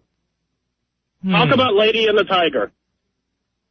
Which one's the lady? Yeah, right. All right, thanks a lot, my man. Bye-bye. That's it. Thank you, Vinny. Thank you for the phone call. All right, here's one, Fezzy. Hi, I'm Denzel Washington. Oh, nice. I once played a fanatic Muslim in Malcolm X, and now I want to kill all those crazy bastards. All right. Hi, Joe. You're on Ron and Fez. Hey, Joe. Hi, this is Matt Damon, and I want to let Osama know that we will be hunting him down. Well, that's good for you. Hi, I'm Callista Flockhart, and I want to thank all the countries supporting us. They're our allies, McBeal. I like that a lot. Here's one I like. Thank you, Callista. Hasta la vista, Bin Laden. It's from Liza with a Z. All right, Fuzzy, here is somebody who is going to be there. All right, at the telethon. At the telethon. And I haven't heard from a while. It's Foulmouth Elmo. Oh, cool. Hi, fellas. Hey, Foulmouth Elmo. Hey, I got my celebrity thing here. Yeah. I'm Jackie Chan, and I'm Chris Tucker. And we need to rush our troops over there by Friday, or next Friday. That's cute. So Elmo's actually doing impressions now. That sounded just like Chris Tucker. And I like the Rush Hour troops. And I love everybody. Ah, that's so sweet. No cursing today. That's nice. He's being a good Muppet, Ronnie. You are a good Muppet. See, everyone's being together on this. Yeah. Taking care of each other, being nice. I see ya. All right, bye-bye. Thank you, Nice Mouth Elmo. Oh, he's Nice Mouth Elmo. He is. He's a little sweetheart, that Muppet. Somebody, always wants to do a little something extra for the war effort, Fezzy, and right. That's Elmo's way. Hey, Rob, you're on Ron and Fez. Yeah, what about, hi, I'm Tom Hanks, and after I was done saving Private Ryan, I'm helping to save New York City. Thanks, man. Is it the fact that, because we were here and they weren't, and now it happened so long afterwards, it's annoying us a little bit? Yeah, I think so. That finally they're getting their chance to be on TV. Yeah. When all of us have talked about it. Their emotions this week, this Friday, are a week and a half late. I feel like I can't get along with anybody that wasn't a 25-mile radius of this situation. You've got no, for anyone outside the tri-state area. I just don't get along with them. They're not. I'm just nervous around them. Here's one on the instant feedback from Trojan. Hi, I'm Spike Lee, and trust me, Bin Laden, we will do the right thing. Oh, thank you, Spike Lee. There's one I don't get. Hi, I'm Robert De Niro. Be a good fellow and help out the relief fund. Thank you, Robert De Niro. All right, here's one that, Fezzy, only you will like. All right. Hi, I'm the big boss man. It's time for that terrorist to serve hard time. I like that one. Hi, I'm Stevie Wonder. We need your pledge. Signed, sealed, delivered. All right, here's one. Hi, I'm WWF champion Stone Cold Steve Austin. Terrorism? I don't deserve it. What? He says what now after everything he says? It's annoying as anything. Almost as annoying as Iris. All right, we need to take a break here, Fezzy. All right. 877-692-1027. Guess the name of our show. Oh, I know. What? I know. Pick me. Fez? It's Ron and Fez. You are a grand old fag. What? It's Ron and Fez. It's Ron and Fez. This is Ron and Fez. Obviously a major malfunction. 1027 WNEW. Ron and Fez here, telling you about Sam Adams beer. It's that time of year. Football's starting up again. Have plenty of Sam Adams on hand. Fezzy, we ought to have a Sam Adams party for the big telethon on Friday night. Oh, nice. Plenty of Sam Adams on hand. Sam Adams, while we're getting into this whole October season and autumn season, it's the #1 selling Oktoberfest beer in the whole damn world. That's right. Have it at your Oktoberfest party. Sam Adams' passion and independence in brewing has produced some of the best beer in the world. In fact, Ronnie, they win awards for it. In fact, it was a gold medal winner at the 2001 North American Beer Awards. That's the Oscar of beers. It really is. It's the perfect beer for all your fall celebrations, whether we're talking about just football games or getting together with your buddies. Sam Adams, class it up a little bit. Get together and have plenty of Sam Adams for your pals. Be a better beer drinker. Drink a better beer. Sam Adams. It's America's world-class beer. Ron and Fez. Frequency 1027 WNEW. 877-692-1027. We're on a Fez. We're on a Fez show. 877-692-1027. Anything breaks out, we'll go right on the air with it. So if you hear anything first, call us. With a spy report. Because our... spy report. Our producers are, Keystone Cops. You're stupid. Here's Joe. Joe, you're on the Ron and Fez show. Hey, Joe, what can we do for you? How you doing, guys? Hey, I'm a fire lieutenant in the city. I just wanted to call you to say hello. I haven't, unfortunately, been able to listen to you guys in a while. Well, we know you've been busy, and we all want to thank you for the great, great job you guys did. It's just unbelievable. I appreciate it. It's not only us, it's the cops, and I'll tell you another thing. I don't know if the guy's giving them credits, but the iron workers. Yeah, we've heard a lot of great things about the iron workers. I have never seen a bunch of guys. My brothers are all union guys. They're steam fitters and carpenters in the city. Right. And also those guys are down here. But, I mean, the iron workers, I've never seen guys move like these guys move. But and the firemen, of course, and the police, too. I'm down there. I was down there this afternoon. It's unbelievable. Yeah, it's just terrible. I'm a little bald that I just got through watching CNN. People are blaming this on us for some reason. You guys have any opinion on? Yeah, it frustrates me very much. I think a lot of people, I mean, I could understand they're afraid, and they see something that hideous that could happen like this and go, well, we must have done something to bring this on. But literally, there's nothing ever that anyone could ever do to bring on this kind of act. No, and it drives you nuts when you hear someone say something like that, because then it blames the victims and it's disrespectful to them and their families. Yeah, I just, if you don't mind, I'll share a little story. I seen a postcard today in the wreckage. Uh-huh. It was sent from a guy. I don't want to say the company because I'm going to try and get in touch with them to give the postcard to them, but it was one of the companies that worked in the World Trade Center, and it was like from a coworker that was on vacation in Scotland. And it said something to the effect like, I hope you're having a good time in New York. And it was dated sent from Scotland on the end of August, like August 28th. And I know it probably takes like 7 days to get here. Right. And probably just, like Friday before the explosion, the guys could probably get the postcard and, it's just, hope you're having a good time in New York. And, unfortunately we're not. But, I don't know. I'm going to try and listen to you guys. I hope to laugh soon, but... Hey, Joe, just again, thank you so much, buddy. And, I mean, this has been so heartbreaking for us, but I can't imagine what you're going through just being there. Just being there. It's unbelievable. Guys, whatever you think it is, multiply it times 1,000. Yeah, I've heard that over and over. Yeah, you can't imagine. All right, guys. All right, we'll see you later. Take care, boys. Joe, take care of yourself, buddy. It's going to get very, very difficult. We got to remember, folks, to back these guys up, to back up our military, and to, no matter what we go through, remember what they did to us. It's terrible. 877-692-1027.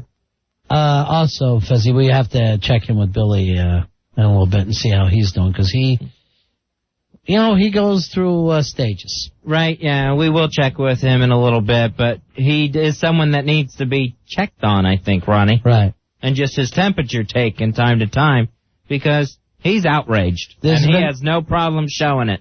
It's been extra rough on him. Yeah. It's been extra rough on him. God, a million people have sent in funny stuff about this thing. But now, again... About the telethon? Yeah, the telethon. But, after this talk with Joe, now I'm back in that state again. It's going to be a while. You go back and forth, don't you? I don't know if we'll ever be able to work our way through it completely. No, you're right. We might be old men and we'll still, popping up. Hey, look who's on the phone here, Fezzi, here from Florida for us. It's Tuttle. How you doing, Tuttle? Hey, how you doing, guys? Hey, buddy. You were supposed to be up here this week, but Mama said no, huh? No, well, Mom said I could. I just got to take a bus or something. You're not allowed to fly? Well, I don't know. I know that we should, keep going and flying and stuff like that, but right now I don't think I can make myself get on a plane right now. Your mom even calls a bus newfangled, doesn't she? Yes, she does. Yeah, newfangled. Everything is newfangled to him. What's up, buddy? How's everything in Florida? I'm sorry you didn't make it for your big trip. Oh, hey, I understand, but because of the circumstances, everything's going really good. Give me a feeling of the way, because Fez and I were just talking about this. It's very hard for us to talk to people that weren't here for this because they just seem, I don't know, too far away, and maybe that's, It seems too hard to try and explain what's going on. Is there a patriotic thing happening in Florida? Well, it's kind of different, me being from a small town and everything. Yeah. A lot of the people started cleaning their guns and stuff. All right, so they think they'll be shooting in this. They'll actually... They'll go after Defuniak Springs in a ground war. Well, no, they're just outraged, in a swamp war. Yeah, I understand. God, they're... Yeah. Just very outraged. A lot of people showing hostility towards Islamic people. They've actually had to close down a couple of the centers here. Well, you see that's wrong, Tuttle. You get that part, right? Yeah, I get that part. Yes, I do. Yes, I do. Because those people, they don't need that. They're Americans just like this. It's a terrorist act. And also the thing, it didn't, we can't get the full feeling of what happened because we are far away, but Embry-Riddle, which used to be the flight school here in Daytona Beach. Yeah, that's right. Is actually been, they've actually been towing cars away. We actually talked to someone a couple of days ago that had Osama bin Laden stickers all over the back of their car, and there was actually a student at Embry-Riddle learning how to fly. You are kidding me. I am telling the truth, and they actually towed his car away. Why can't we go back to deadhead stickers? And this, Fuzzy, the guy drives up with these stickers, and they're teaching him to fly? Yes. All right, hold on for a second, Tuttle. Here's somebody who's been down. Can you hold for me, bud? Yeah. All right, Dave, on, Tuttle. Dave has been down to Ground Zero, and he wants to talk a little bit. Dave, you're on Ron and Fez. Hey, how's it going? Hey, buddy. Hi, Dave. Hey, me and most of the guys that I know down there have been volunteering. And we volunteered basically from the time that it happened till, all of a sudden these big contractors have gotten in and put people on the payroll. But, Oh, I didn't know that.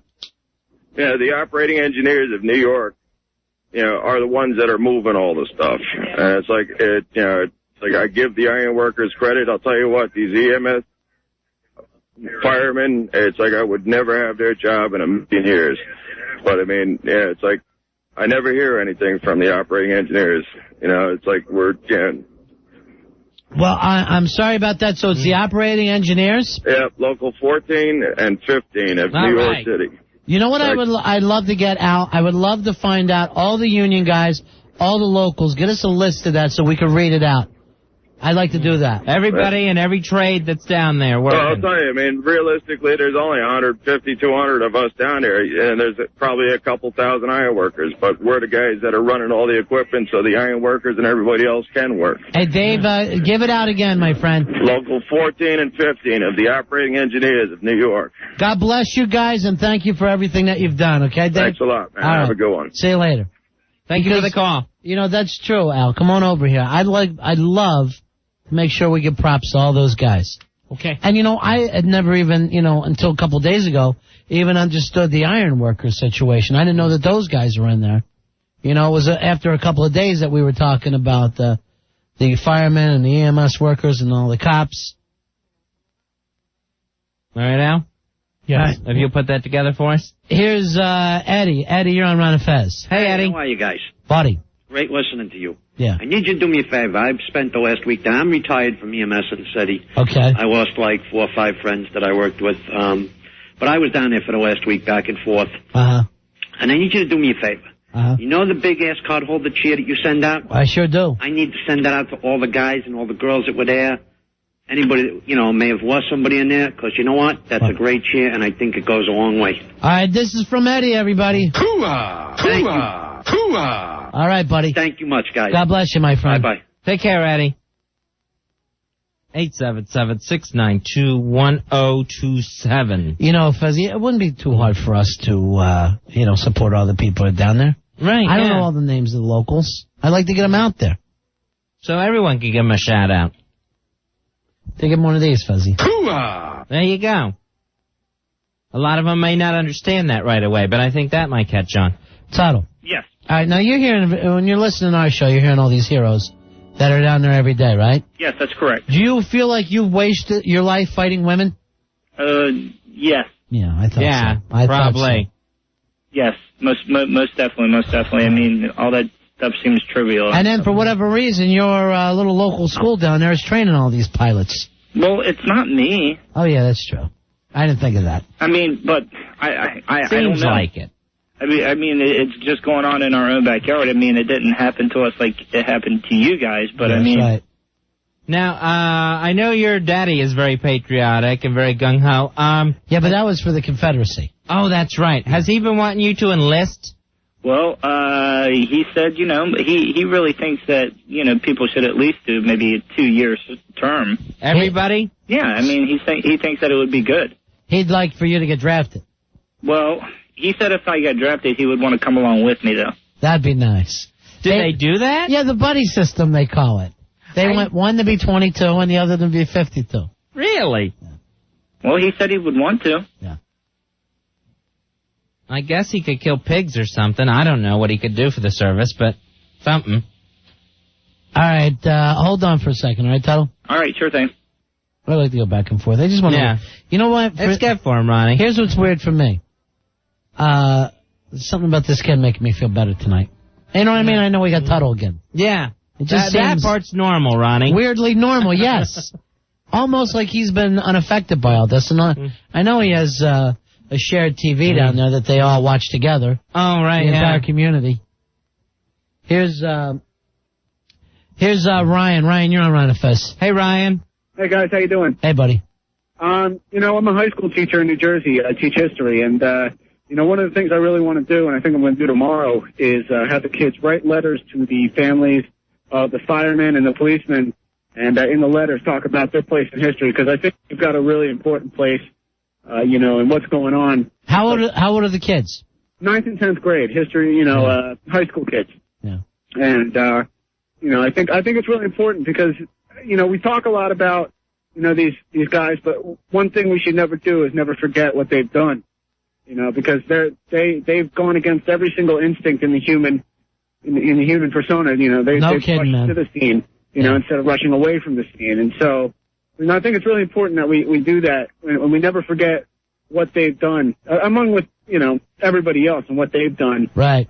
Working on it. But I just wanted to put my 2 cents in and, that was it. I just think it's really important. And I'm babbling now, so... No, it's a very good thing. Yeah, sit. All right. Thank you, Ryan. Now we got the kids' homework. And especially a lot of you elementary school teachers, I'd like you to have them send some letters to Fez along with some pictures. That would be so nice. Photos, not drawn pictures. Right. Send photos. I don't need any effing crayon stuff. You'd like to see them in their jammies. Sure.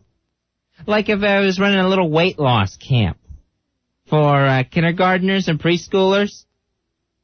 And then that way, kind of a before and after. I'm so uncomfortable. And the skivvies. All right, I'm so uncomfortable now. Like they had to do with Assman before surgery. So they know. Yeah, sure they know. Where those boxers All right, man, I can't take it anymore. All right, I have a limit. Unlike you, I seem to have a limit. I'm sure I have one. And I don't know. Take pictures of all those. I don't know if I can watch this thing on Friday either, Fez. The National Telethon? Yeah, let me think about it. I want you to, I'm going to take this call from Kevin, but I want you to give me some of the names of the people that are going to be there. All right. Here's Kevin. Kevin, you're on Ron and Fez. Hi, Kevin. Hello? Hey, buddy. Yeah, how you doing? Yeah. I got some names of the locals if you need them. I would love to hear them. All right. Out on the island, Brooklyn, Queens, is local 361 Ironworkers. Okay.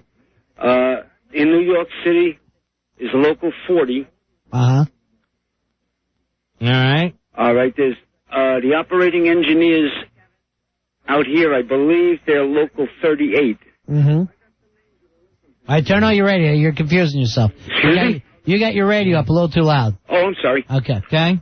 There's local 38. Those are the crane operators. Okay.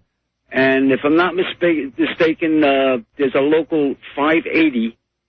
They're called the Tin Knockers. The Tin Knockers. Yeah, I'm not sure exactly what they do, but... They knock tin, obviously, what they do. They're all union, they're all good people. That'd be a good college football team nickname. The Tin Knockers. You know who has Tin Knockers is Iris. Oh, yeah. I don't know what happened. I would make fun of them, though. Yeah, no kidding. I'm not making fun of any of the locals. Hey, God bless you and you guys. I'd still be there myself. I got leukemia now, and I had to retire. But Kevin, we're talking about a bunch of people that will go to the wall. Kevin, thanks so much for that. If you think of any others, just call us or call Al. Okay. All right, Al, you got all those. You got all those locals down? You wrote all that down? No. Let me. I'm gonna put you. Got him? 361. All right, hold on. Al's gonna talk to you off the air. All right. And then you feel like you're producing the show, Al, in the other room. Here, I jotted things down. Jeez. So what's happening with this thing on Friday, Fez? It's a multi-network telethon, Ronnie. It's going to be a simulcast. I'm cringing already. On CBS, NBC, ABC, Fox. And I think the WB and UPN are going to have limited coverage of it. Maybe even CNN. Some of the cable networks coming on board. Everyone simulcasting the same show at the same time to raise money. All right, what are these people going to do? I mean, I know Bon Jovi can sing. Right. But what's Clint Eastwood going to do? I don't know. That's why you need to tune in. And from what we hear, there's going to be no studio audience. So, someone could still come out and sing, But a comedian like Robin Williams or Jim Carrey couldn't come out and do any material, because who's going to laugh? All right, here's what I don't understand. Oh, I'm not going to give any money because our country got bumped. Oh, wait a minute, there's Jim Carrey. All right, I'll peel off 100. Who's waiting for this? What kind of strange person waits for this? I think it's what the country needs. You think so? Yeah, I think they're going to be ready for it. If anything, it'll unite us in our disgust for this program. Yeah, I like the idea of that. So that may be the angle that rallies everyone together. Yeah. All right, hold on. Some of these people are still sending in stuff. Oh, yeah? Yeah. From the telethon. These are some of the things you'll hear Friday night. Hi, I'm Harrison Ford. I once played the President of the United States who kicked a major terrorist ass. Want me to do it for real? Nice. All right, hi. We are Aerosmith, and we want you to walk this way to the collection disc. 'Cause, man, that Bin Laden dude has toys in the attic. All right. So, see, those are some of the things, Ronnie. They'll be saying stuff like that. And then you know they're going to say it. Yeah. Yeah, that's going to happen Friday night, and then people are going to give. Here's one. Hi, I'm Ray Romano. Everybody loves America. See? That's nice. We get that. I think because everybody loves Raymond. Okay. Here's Lydia. Lydia, you're on Ron and Fez. Hi, Lydia. Hello? Lydia, yeah. Hi, I'm Sally Field, and I just wanted to thank all of those wonderful countries that are rallying around to support the United States. And I know that you're doing this because you like us. You really, really like us. Thank you, honey. See, that... See? That'll be good for America. That doesn't make me feel too good, though. Here's Jim. Jim, you're on Ron and Fez. Hey, Lydia, switch the decaf, all right? No, nice. They take a shot at her on the way in. Hey, listen, big-ass card number 1532. Hoo-hoo-ah! Listen, I'm Matt Dillon. In The Outsiders, I asked you to do it for Johnny. Now I'm asking you to do it for America. All right. Let's do it for Johnny. All right, thanks a lot. Later, guys. See you.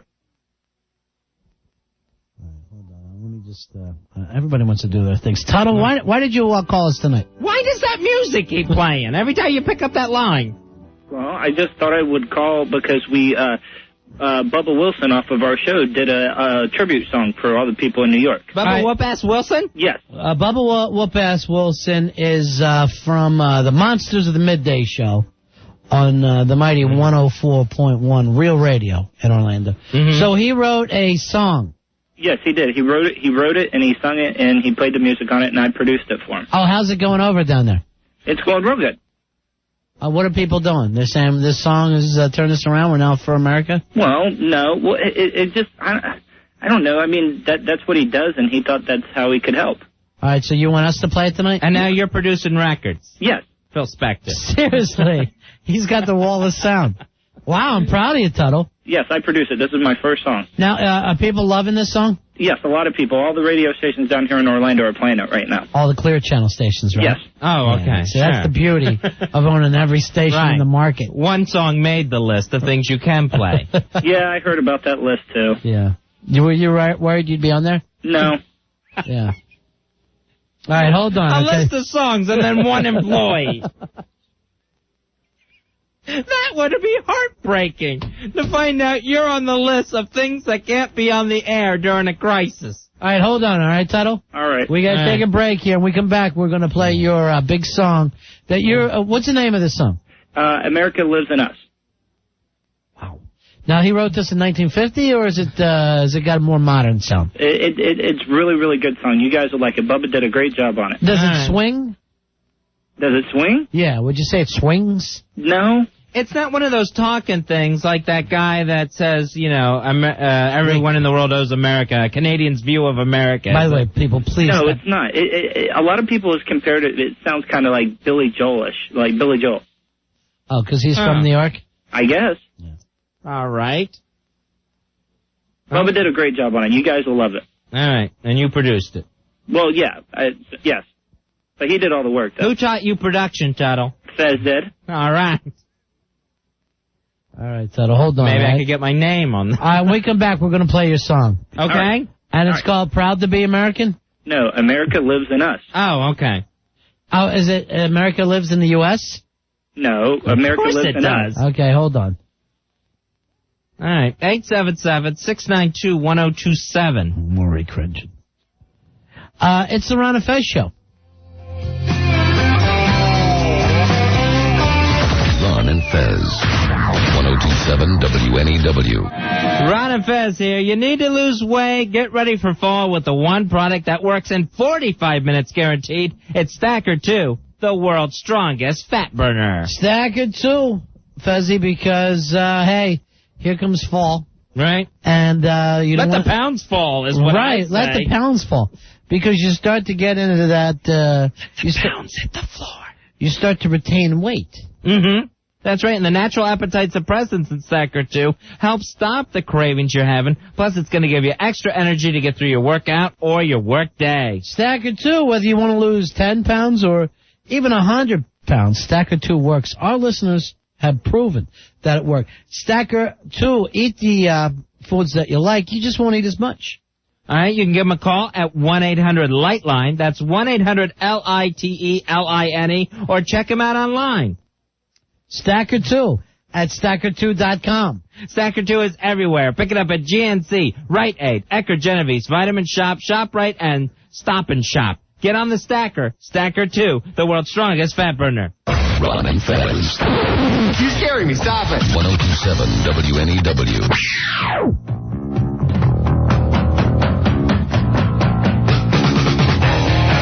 1027 WNEW, we're Ron and Fez. Hard Rock Johnny just wrapped us out some food, Fezzy. Nice, we got burgers. By the way, again, folks, he sensed our hunger. If you want to beat this whole situation, you want to knock these terrorists on their ass, come into New York, go to places that you would have went to before, party in New York, right? Eat at our restaurants. Use the subway, do all the stuff you would do before. Go shopping, take your chick shopping, have a ball. But don't let these bastards win by staying out of Manhattan. Exactly. New York, you want to keep it going. You want to keep it moving, keep it alive. Don't let the terrorism win. We got to get to Tuttle in the song, but I'm a little nervous about it, Fez. I'm not going to lie to you. Hey, Mike, you're on Ron and Fez. Hello, Mike. Hey, guys. How you doing? I've heard two fantastic ideas. I wish either one of them were mine, but they're not. All right. Well, Pantera will take both of them. I know. Whatever it is, Pantera will be on the next instant feedback. Pantera claims he came up with Ground Hero. Yeah. What did you say? Ground what? Ground Hero. Oh, yeah. That sounds great. Ground Hero? Yeah. You want to add a little up between those two words, huh? Doesn't sound too good. What else you got, Mike? What's it called? First idea, you can't say anything bad about. Second one, you might. But the first idea is we do a lotto, a nationwide lotto, and instead of the government taking half, you give half to New York City, the firemen, the people's families. You cut them a check. You know, you got to figure what? That's at least $200 million right there. Who came up with this one? I heard it this morning on CNN. One of the people called in, and they were looking for the right people to hear it. You know, I hope someone in a lot of people hear it, or someone who could put it in motion. One-time only lotto. Maybe 3 times, but maybe make it nationwide. Uh-huh. And then instead of taking, whatever percentage of the government, which is usually half, you figure it's going to be at least $500 million and $250 million. You cut those families each a check. You give them $50,000 each. Every family, whatever it works out to, 60, 70, you give them a goddamn check. You give them the money. One of the people I would love to get behind his charity, speaking of which, Dennis Leary. I caught him on Letterman last night. Yeah. Same type of situation. He's just cutting checks. That's where I got the check thing from with him. Is that right? Well, but that's the By the way, I was very impressed with him last night.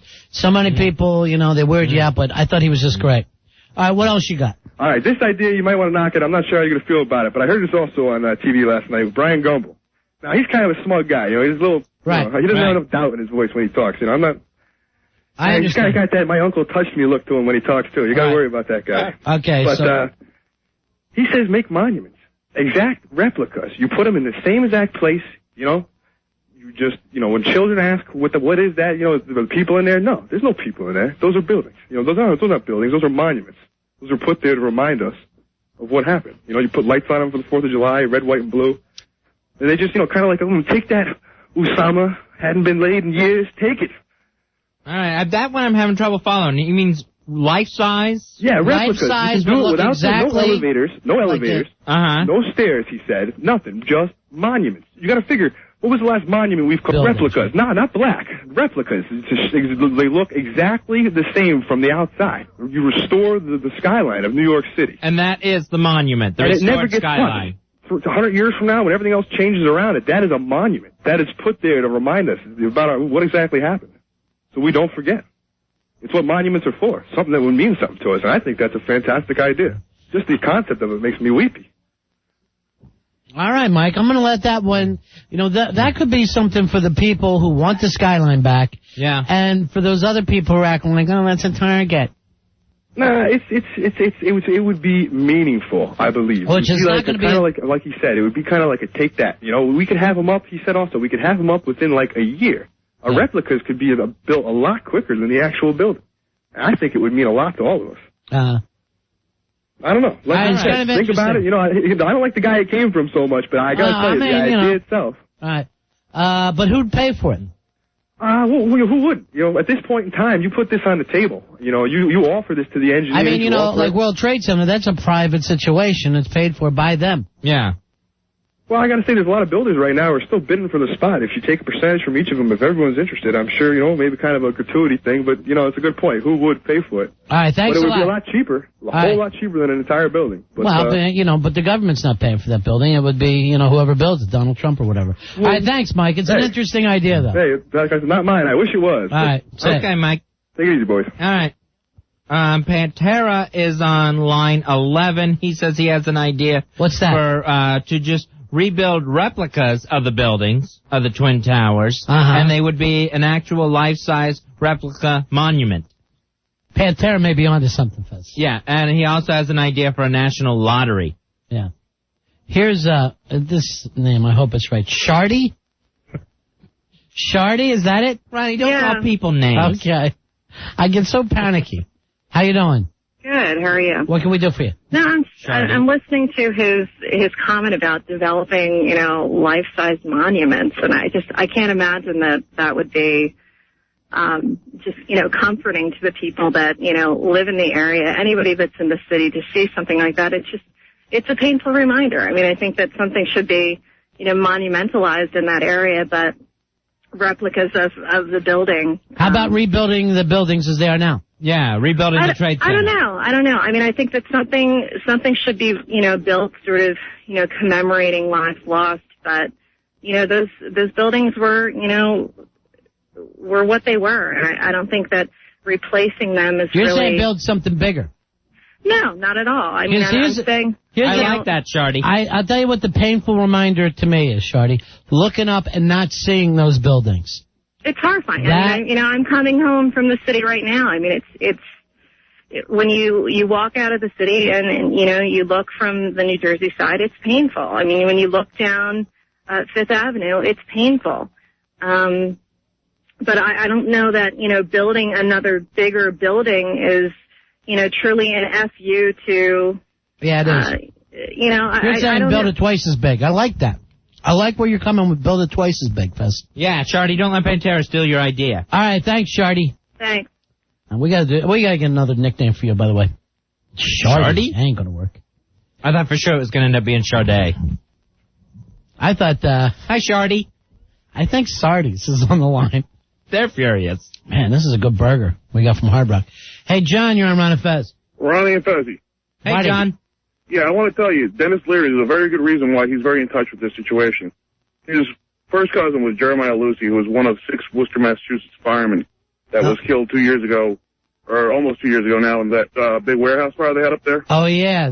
And he's very, very active. He was very active in all the fundraisers.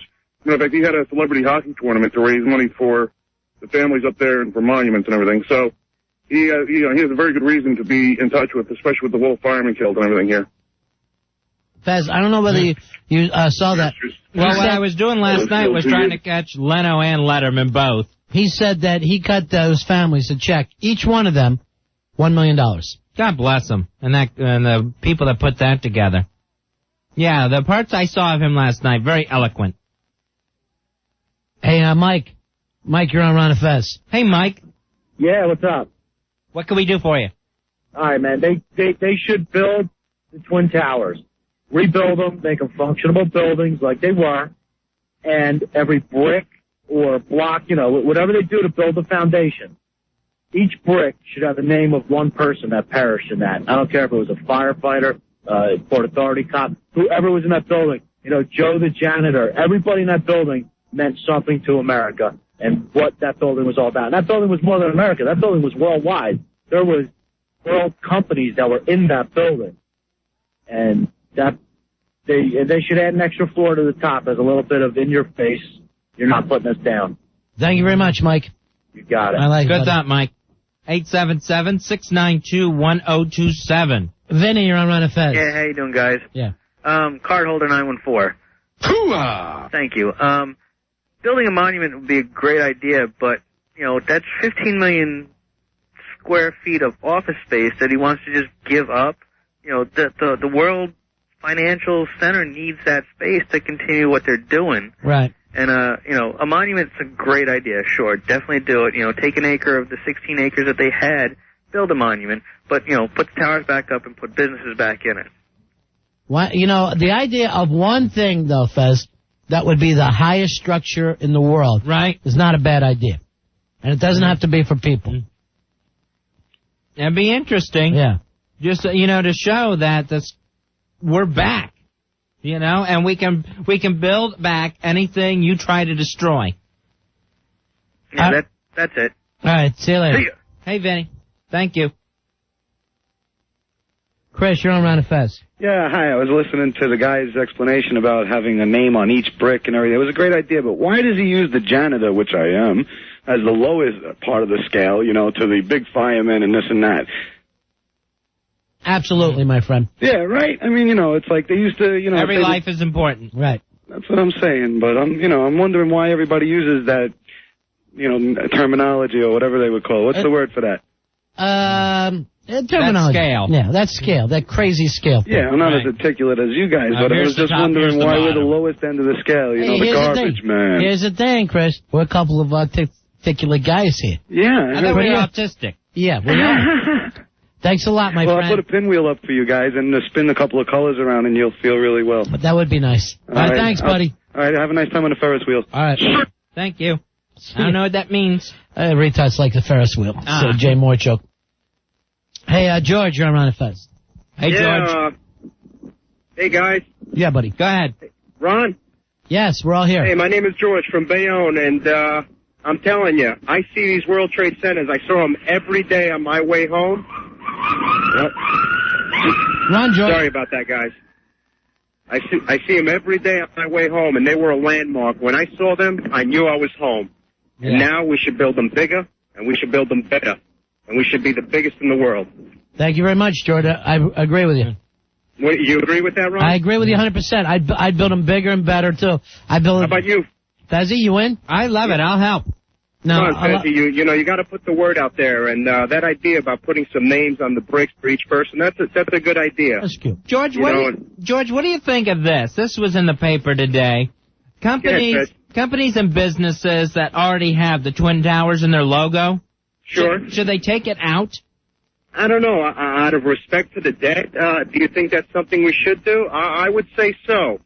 But in the event that this was your trademark, so to say, that's what people are going to recognize you for, and maybe it would be your patriotic duty to keep it in there. Yeah, I like it in there. I like it because I'm never going to forget it. It seems to me like if your business was based in that, you know, in New York City, in that area, and the trade towers were part of it, and that's what you were based on, keep it in your logo. That's your foundation.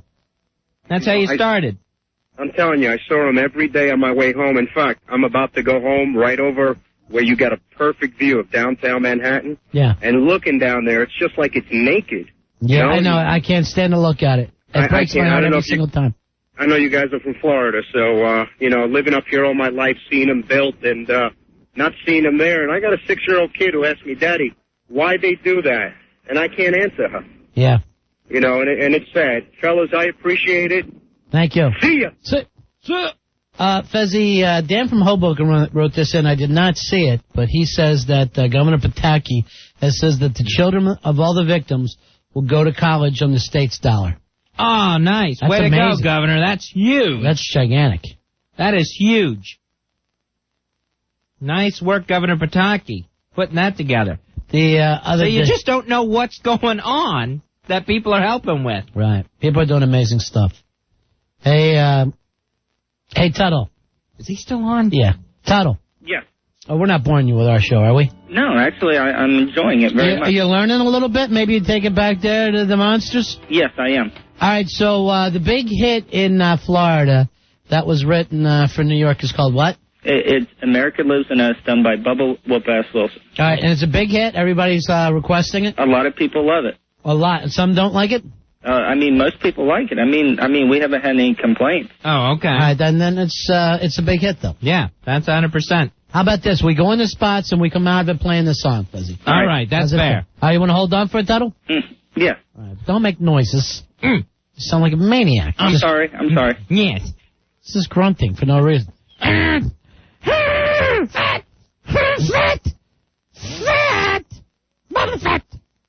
All right, hey, Tuttle? Yes. You get your grunts in control, and we'll be right back. All right, Fat? All right. All right. What a mad dog. 877, he means well. 877-692-1027. Or Ron and Fez. Ron and Fez.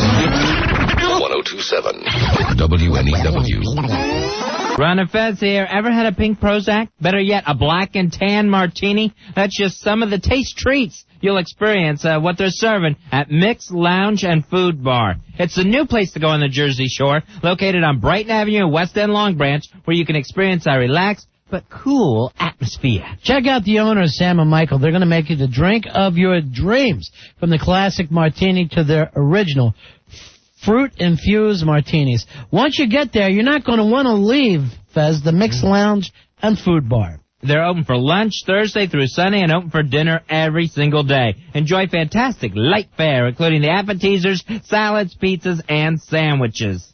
Enjoy the Mix Lounge and Food Bar. It's located at 71 Brighton Avenue, walking distance from the beach. Now, for more information or to get directions to Mix, give them a call, 732-923-9100. That's 732-923-9100. Come to Mix and get your fix. Ron and Fez. 1027 WNEW.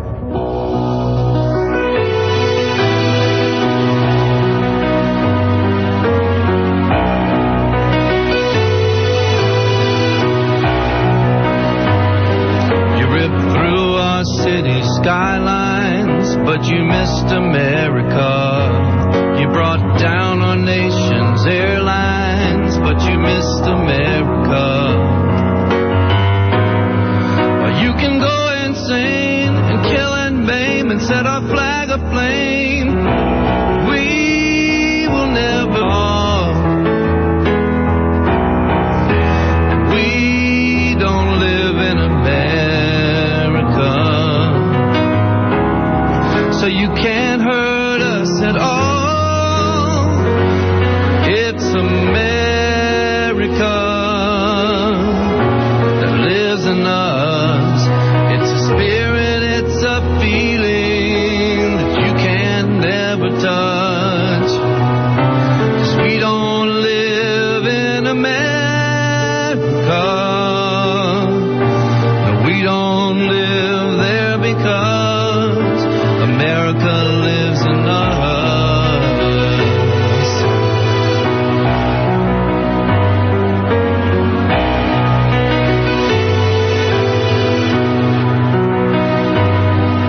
Now our nation stands united 'cause you missed America. We are brothers undivided 'cause you missed America. You can come around and tear our buildings down and burn them to the ground, but we will never fall, 'cause we don't live in America. So you can't hurt us at all, 'cause it's America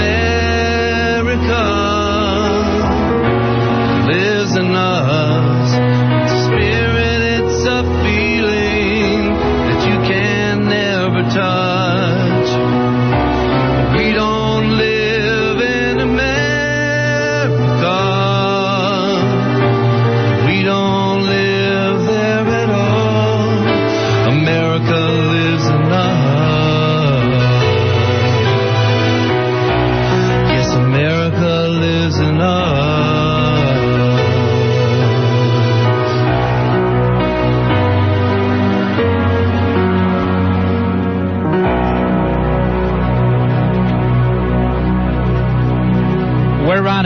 Fez. That was a song sent to us by our pal Tuttle, done by Bubba Whoop-Ass Wilson from Real Radio in Orlando, Florida. Tuttle, thanks a lot for that.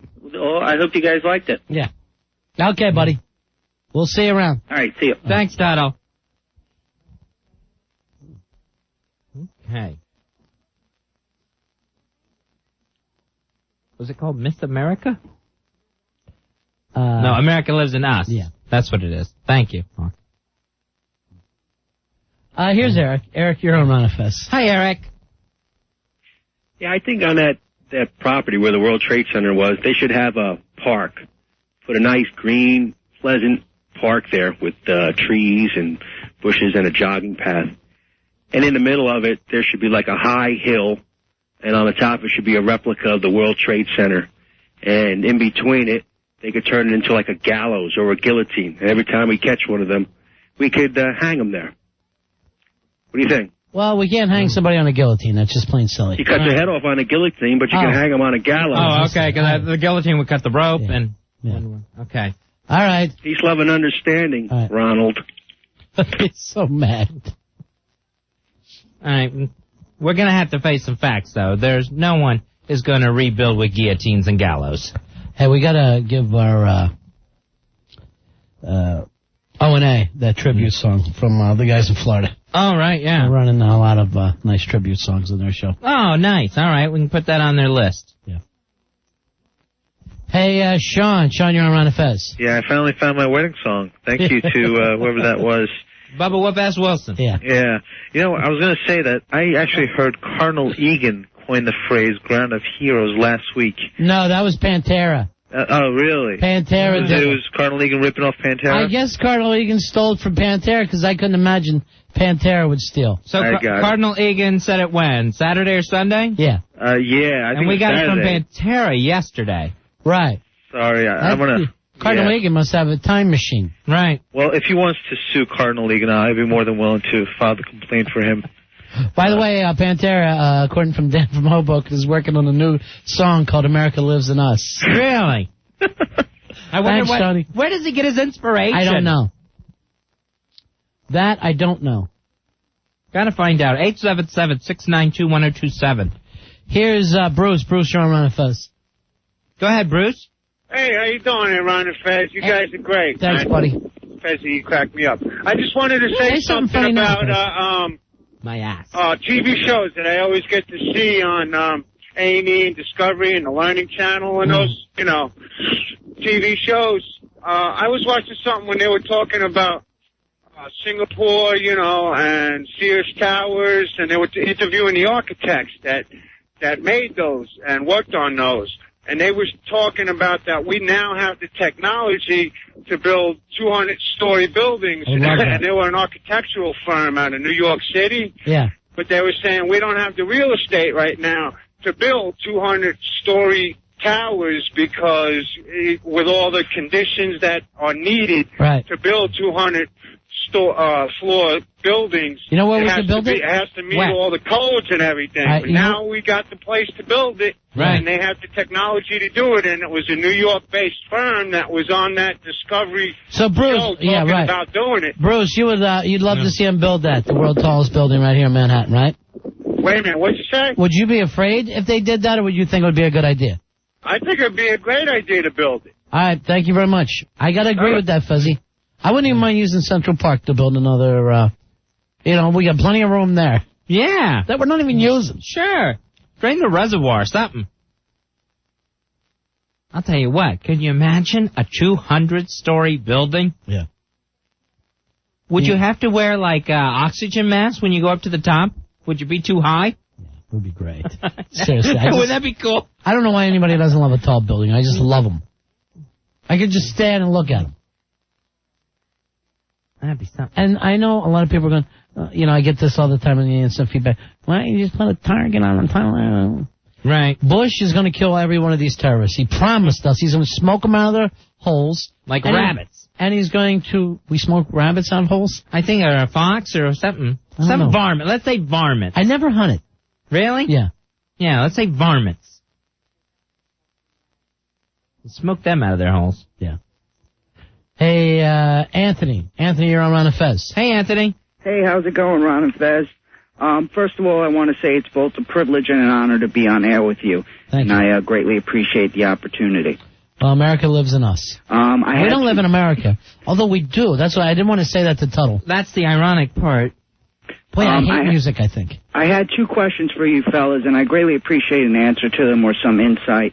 The first one is that I grew up believing and learning that you should judge people on the content of their character, not their sexual orientation or the color of their skin.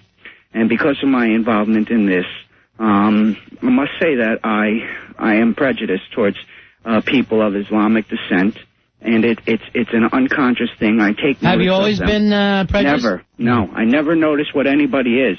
I just judge them on their character. You know, here's what it is, Anthony. You're a little afraid right now. That's all right.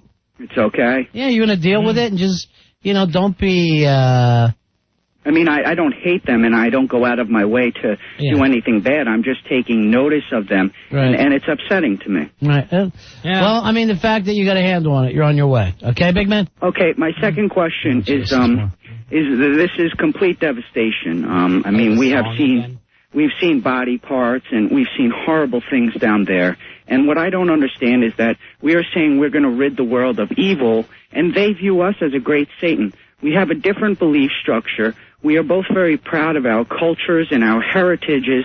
And, I mean, these people, these Palestinians, they don't have a home. They were kicked out of Palestine. We renamed it Israel. We gave it to the Jews. That's why they're scattered throughout the world. And I don't understand how violence and us bombing them and killing innocent people over there is going to hurt what they believe. You can't curse, okay? I'm sorry. All right? I'm very sorry. I just don't think anybody should see these things. See what things? I don't know if there's any other solution, but I hope that we don't exterminate people because we have a difference of beliefs and opinions. No, that's not why we're going to exterminate them. We're going to exterminate them for bombing New York City. And the Pentagon, and for that plane crash in Pennsylvania. But we're going to have to hurt innocent people. I mean, we're going to do our best not to, but... All right. I'm not going to do the 9 o'clock get mad, but, do you realize innocent people already got hurt?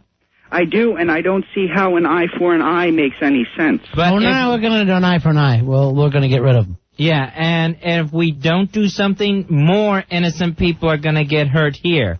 So you don't think you could reason and rationalize with these people? No, not with these people, no. Well, how do you feel about the women and children on television who are cheering? I mean, are these future terrorists? That's a possibility. We're going to be keeping an eye on them. They seem to be being raised that way. So if we killed their folks, don't you think in 10, 15 years these kids would grow up to be very upset? There's a good possibility, yeah. So is there any way to remedy this situation with minimal casualties? I don't see it being that way anymore. And the president said that same thing. Hey, Anthony, here's what we're going to do. We're going to back the U.S. military and whatever their choices are. Okay. That's what we're going to do from this point on. Okay. And you know why? All right. And as far as them getting a home or whatever, they should have talked to me about this 10 days ago. I'd be open to everybody's problems before they killed these people in New York. I agree with you. Thank you for all your help, and you're really doing a wonderful service, and I can't thank you enough. I greatly appreciate it. See you later. All right, Anthony. Hey, Carla. Carla, you're on Ron and Fez. Yeah. Hello? Yeah, Carla, go ahead. Hi. I've just been volunteering with the Salvation Army quite a bit lately. Nice. And I was just calling to say a couple things that I think they could use down there at the headquarters. Okay. Now, are you sure? Because on the news, you see the little thing going across the bottom of the screen saying the Salvation Army doesn't need anything else right now. Well, it doesn't need any more food or water. I mean, that's kind of the problem. They've been inundated with food and water and the things they've been asking for initially. So they're warehousing everything now, and things keep coming in from people have been driving like huge trucks in from Michigan and Indiana and all over the nation, and we've been unloading them by hand, tons and tons of these materials by hand, in like chains of like 20, sometimes 40, sometimes more people. So what do you need, honey? Well, I think if someone could loan or donate a small forklift for loading trucks, that would be helpful. as well as, these would be people who would be, I guess, in construction that would have these things, and loading pallets, which we could then just load the items onto the pallets and shrink wrap them and put them and forklift them onto the truck instead of people actually having to pass them down the line. That's a good idea, Carla. There's actually 2 items that I know they're short of that the men down there do need, which are respirators, a particular kind of respirator. We keep getting dust mask and like surgical respirators. Yeah.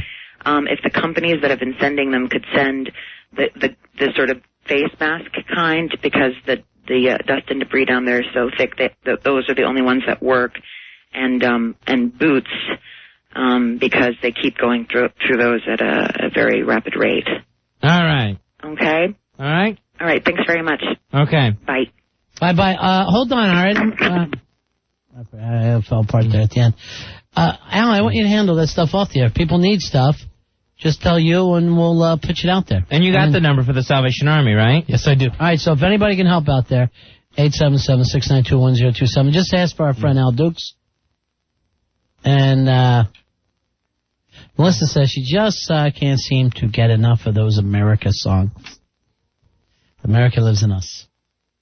A lot of people need that right now. Yeah. It's what gets them through. Kieran, you're on Ron and Fez. Hi, Kieran. Hey, what's up, guys? Buddy. You're the best. Thank you.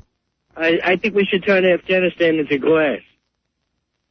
Into glass. Yeah, nuke them. Okay. All right, nuke the sand, turn it into glass. I didn't know it worked that way. That's it. Okay. Right, there we go. Here's Kathy. Kathy, you're on Ron and Fez. Hi, Kathy. Hi, how you guys doing? Okay, honey, what can we do for you? Well, I was listening to that guy, Anthony, who had these concerns about an eye for an eye and all that stuff. A lot of people forget about the fact that you're allowed to have justifiable anger. Mm-hmm. I mean, you think about it, even Jesus went into the temple on a Sunday and trashed the place, or on a Saturday and trashed the place. Yeah. You know, I mean, a lot of people forget about that. And I have a brother in the service, and I don't know where he's going to be a week from now, and it really scares me. And people just have to wake up and realize that we got to do something about this, because, like you guys have been saying, it's got to stop, or else more people are going to get hurt. Yeah, and they may anyway. Right. I know. So that's it. Have a great night, you guys. You guys are doing a great job. Thank you very much. Kathy. Give our best regards to your brother. Yeah. Okay, thanks a lot. Bye-bye. Here's Hector. Hector, you're on the Ron and Fez show. Hector.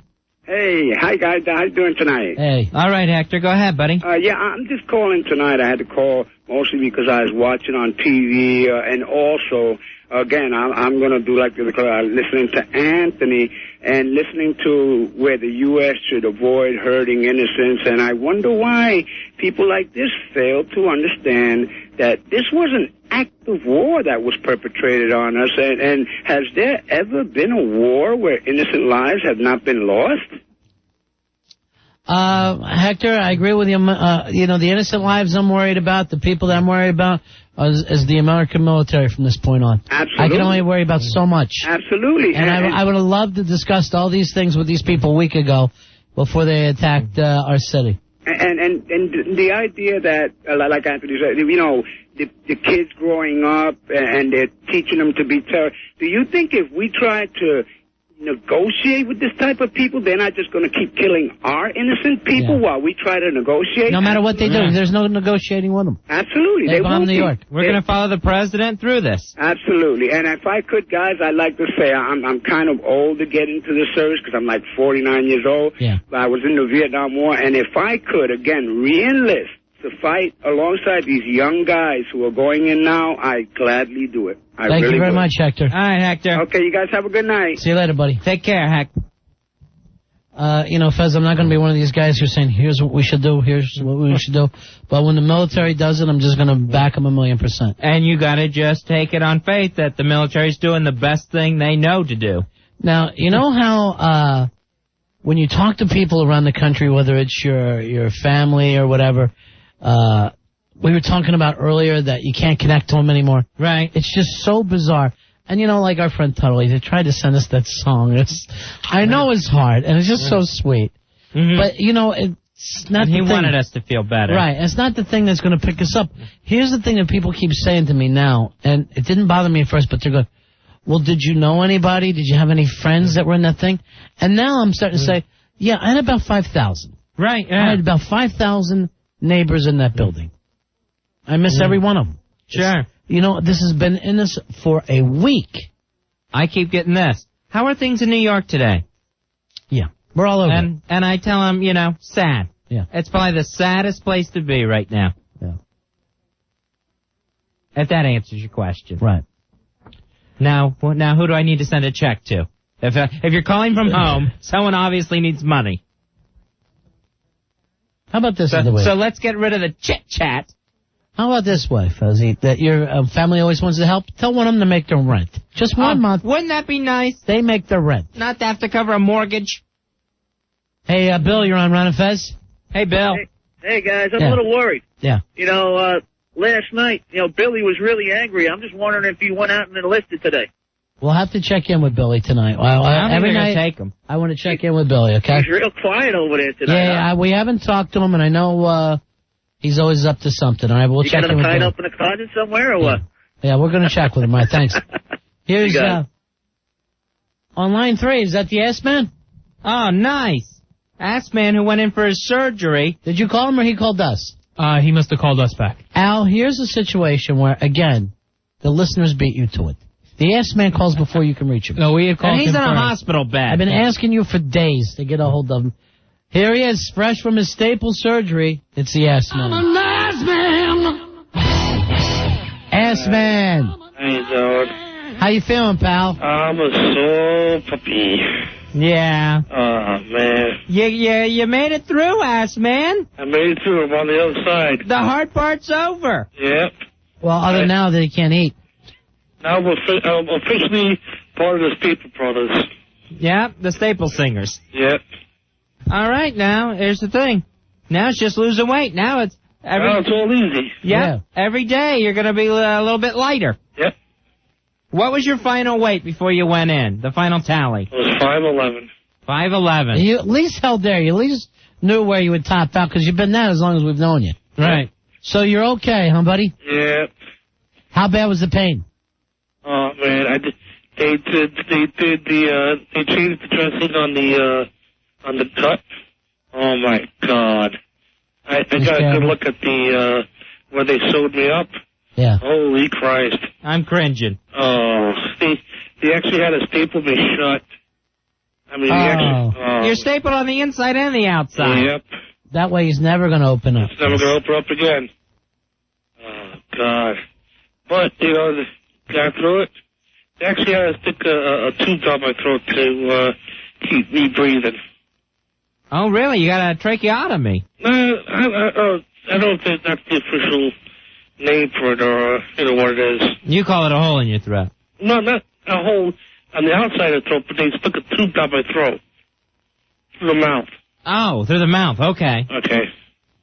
But, got through it. I'm on the other side. Are you hungry? Hell no. I haven't eaten anything in 3 days. All right. That's the longest I've gone without eating. Wow. How about just stay in your hospital gown? What about a little bit of bacon? No bacon. Omelet? No. Pancakes? No, please. French toast? Hey, when are you getting out, buddy? Hopefully I'll be out by the end of the week. I want you to come on over here and say hey to us as soon as you can. I know this will be tough for you to get around. As soon as you're able, okay? As soon as I'm able, I'll come over and give you a good old see ya. Oh, I would love that. That's nice. And you better not be weighing less than me and Fez when you get here. I'm going to really feel bad. Oh, no. All right, Assman. I was a little nervous with you in there the other day. I'm glad everything's okay. Everything's fine, guys. That's good news, Assman. It's good hearing from you guys again. All right. Good talking to you. We're concerned about you, buddy. I know. Talk to you guys later. All right. Bye-bye. All right. Take care. That's the Assman. The former Assman. Now he's all stapled up inside and out. He's going to start losing his weight. All right. When we come back, we'll check in with Billy. All right. Let's see. We'll take his temperature. Take his temperature and see if he's got a beef tonight because Billy, probably the most hawkish of all of us. Even more hawkish than Hawk. Now, that's weird. That's ironic. Yeah. So, Billy the Patriot, he is wearing his emotions on his sleeve and on his T-shirt. Same place he's wearing his mustard. Yeah. Odd. All right, so 877-692-1027. It's a Ron and Fez show. Ron and Fez. 1027 WNEW. Ow. We're Ron and Fez telling you about O2Go. Oxygenated distilled drinking water. Real purity, real great taste, no aftertaste. Without question, O2Go, more refreshing and healthier than anything on the planet. O2Go has set the purity standard against which all other waters are now going to be measured. Not even nature herself can make anything this absolutely pure. You want to keep going and stay healthy? Look for the O2Go Original Blue. It's delicious, calorie-free essence. And you got the new exclusive black sports bottle with even more oxygen when you need it. Now that I don't understand. Somehow they pumped even more O2Go, more oxygen, into the black sport bottle for when you're working out. It's the coffee replacement. Want to perk me up without caffeine? Here it is, guys. It's called O2Go. Oxygenated, distilled drinking water. O2Go, it's the only thing Fezzy and I drink before, during, and after our shows. It's O2Go. Ron and Fez. 1027 WNEW. We're Ron and Fez, 877-692-1027. And if you can hear our voices, we wanted to remind you, New York forever, folks. Make sure you get your asses into New York. Spend money. That's the way to beat these terrorists. Don't let them change our lifestyle. Come in and do all the stuff you did before. Do it even more. They want to chase you out of here. Do it even more. You got this from the mayor. You got it from the president. You got it from the governor. They want you in New York and spending money. We've been given the go-ahead. Come to New York, party like you used to. And like Ronnie said, even more. And New York's open for business, people. It's open for business and safer than ever. Hey, Samantha, you're on Ron and Fez. Hey, Samantha. Hi. How are you? I just wanted to say I've been listening to you guys for like a week now since the tragedy, and I've really enjoyed the show. Thank you. One issue I just like to mention, and I don't know if anyone feels this way, but I know America has to retaliate for what was done to us. Mm-hmm. But I don't know. Every time I turn on the TV and I hear Bush sort of so enthusiastic about yelling the word war, it just makes me a little nervous. You know, I don't know, just war, we're going to go to war. You know, does he have to be so, I don't know. Do you honestly think he's happy about that? That gives him some sort of pleasure? I'm not saying that he's happy, but it's just, I don't know, he's just so, I don't know. Maybe it's just me that feels that way, but every time I hear him say, I'm going, why is he saying it? Like, why does maybe it's just me. I don't understand it. It just makes me a little uncomfortable. It scares me, actually. I'm sure he never would, and I understand, all of us are a little scared. None of us wanted this to happen. And we wish they never would have bombed New York, but they did. Yeah. And that's why he's saying we're at war now. And honestly, where the nation's been attacked, and, you know, it would be naive to think we're not at war. Well, yeah, I mean, I do understand that. I understand that we have to do what we have to do. And once, I don't know, maybe I just feel that once he said it and everyone knows that this is what we have to do, to see every time he get on the television, has to say, war, we're going to war, and, you know, This is what we're going to do. I don't know, it just... He has to remind the American people of what we're involved in now. Never forget what happened to us, Sonny. Oh, I won't forget. Yeah, none of us will. All right, bye-bye. Well, we have to remember, because not everybody, live within a 25-mile radius of what happened there. You know, a lot of those people, it's like a TV show. Hey, Stefan, you're on Ron and Fez. Hi, Stefan. Hey, how's it going? Hey.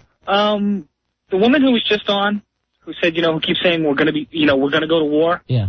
I was down there when all this happened. I work a couple hundred feet from the Trade Center. We're at war. Yeah. Okay, We're at war. It was a war zone. Yeah. And something I don't think a lot of people know the number, but to put it in perspective for people, the number of people that died that day was 10% of the entire U.S. troops killed in Vietnam. Amazing. Amazing. Huge numbers.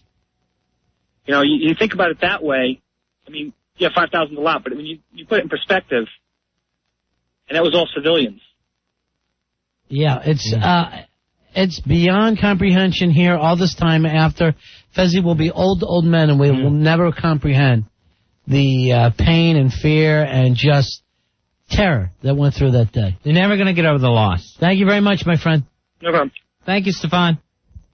Fez, we said we wanted to check in with him and see how he's doing today. It's our buddy Billy. He's, come on in, Billy. All right. Staples, now! Billy's wearing his I Heart New York t-shirt.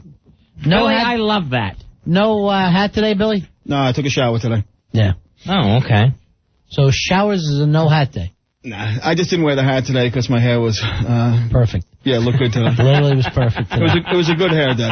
How are you feeling today? We always like to check in with you. I am still so friggin' on edge with all this stuff. It's not going away. It's not getting better. My wife thinks I'm having a meltdown. I didn't heed you guys' advice last night. I was up again watching the news. And you know what? The more I watch, the worse it gets. And I'm telling you, it's from watching the damn Pakistanis now on TV celebrating for bin Laden and the Taliban and all that. They're cheering in the streets now. And the Iraq mission right down the block says they're not going to lower their flag to half staff. Now, you thought something would have happened by today. You thought this was the deadline. You know what? Today was the day that we were supposed to start the bombing. You know, right now I'd like Bush to step up like Reagan and say the bombing starts in 10 minutes. He was joking that day. No, he wasn't. Yeah, that was a joke on the radio. He was doing a mic check. Yeah. Okay, anyway. The bombing starts. Anyway, he said he was bombing Russia. Right. He's really many years. It's Wednesday. It's Wednesday. We haven't done anything yet. We're still talking. The Taliban says they want to negotiate. No. Screw the negotiations. Let's get over there. Let's do something. I'm tired of reading how this guy is still living in a hole somewhere and he's going around driving horses and living a life while we got 5,400 dead people here still. I'm sick of this already. I'm tired of seeing this guy's picture in the newspaper everywhere I go and how he's walking and talking with everyone. You know what? Screw it. Get this guy. Let's get over there. He says he has ties in 40 or 50 countries already. You know what? Right. It keeps getting worse, fellas. It keeps getting worse, and we haven't done anything yet. Are we one of the 40 or 50 countries they're talking about? Yeah, probably because he has ties. I would imagine that he's got operatives here. Mm-hmm. All right, what did we he tell did on the 11th. Billy, what did we tell you? Just relax. Leave it up to the president. He hasn't made his move yet. When? Will somebody give me an idea when we're finally going to do something? I'm tired of sitting on my hands here. It's like, I'm not going to be the one doing the fighting, but I feel like as a country we're sitting on our hands. I mean, I just can't imagine that we haven't done anything yet. And that's frustrating the hell out of me. Well, every night I go home, I turn on the news, and I'm afraid to shut it off because I think the minute I'm going to shut it off, I think something's going to happen, and I'm going to miss it. And I want to be there when I see that first bomb drop. I want to be sitting there in my living room, and I want to be there cheering. And then... All right, Brian has something that maybe you'll like. Here's Brian. Brian, you're on Run of Fez. Hi, Brian. Hey, how are you? Yeah. Hey, listen, I agree with you, Billy, and I know how frustrating it is. And the thing that really irks me is that I see these Pakistanis celebrating when our towers are going down.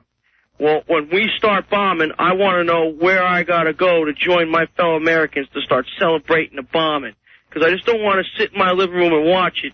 I want to hear it, bring a portable TV or something, and just go celebrate it. That might make you feel better, Billy. Oh, that would make me feel great. And we'll get the TV cameras out there. Yeah, and I want cameras all throughout the United States, like Wichita, Kansas, and Arlington, Virginia, New York City, and the Bronx, and Bridgeport, Connecticut, wherever. No, everywhere. Yes, and I think you got enough time to set it up because it's going to be a couple of more weeks or until we find a decisive strike to where, all right, I know that when it starts, I'm going to XYZ Street, you know? That's what I want to do. My zipper. Oh. Exactly. All right. That's what I want. Thanks a lot, my friend. See you. Look, I agree with this guy 100%, but you know what? It even goes further than that. I think when it does start, I want them to show the coverage of the people in the United States celebrating that we're doing something like they're showing those people over there dancing in the streets. You know, I want to see everybody in their I Love New York T-shirts on the street. You know, and I saw a couple of guys today, and it's just like a look to each other and a thumbs up. And you know what? It's great. Everyone should do it. A show of unity in this city. Okay, but here's the thing, Billy.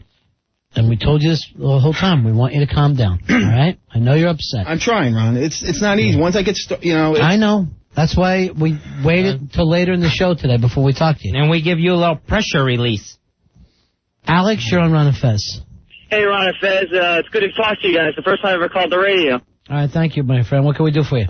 Listen, I totally agree. A lot of stuff, like, there are a lot of people out there like Billy. I agree, like, full-heartedly that, that the people, but I believe in a different way. I think that, like, what a lot of people don't understand is it's not the whole country, even though a lot of them were celebrating, it's not the whole country that's making an act of war on the United States. The president's saying the same thing.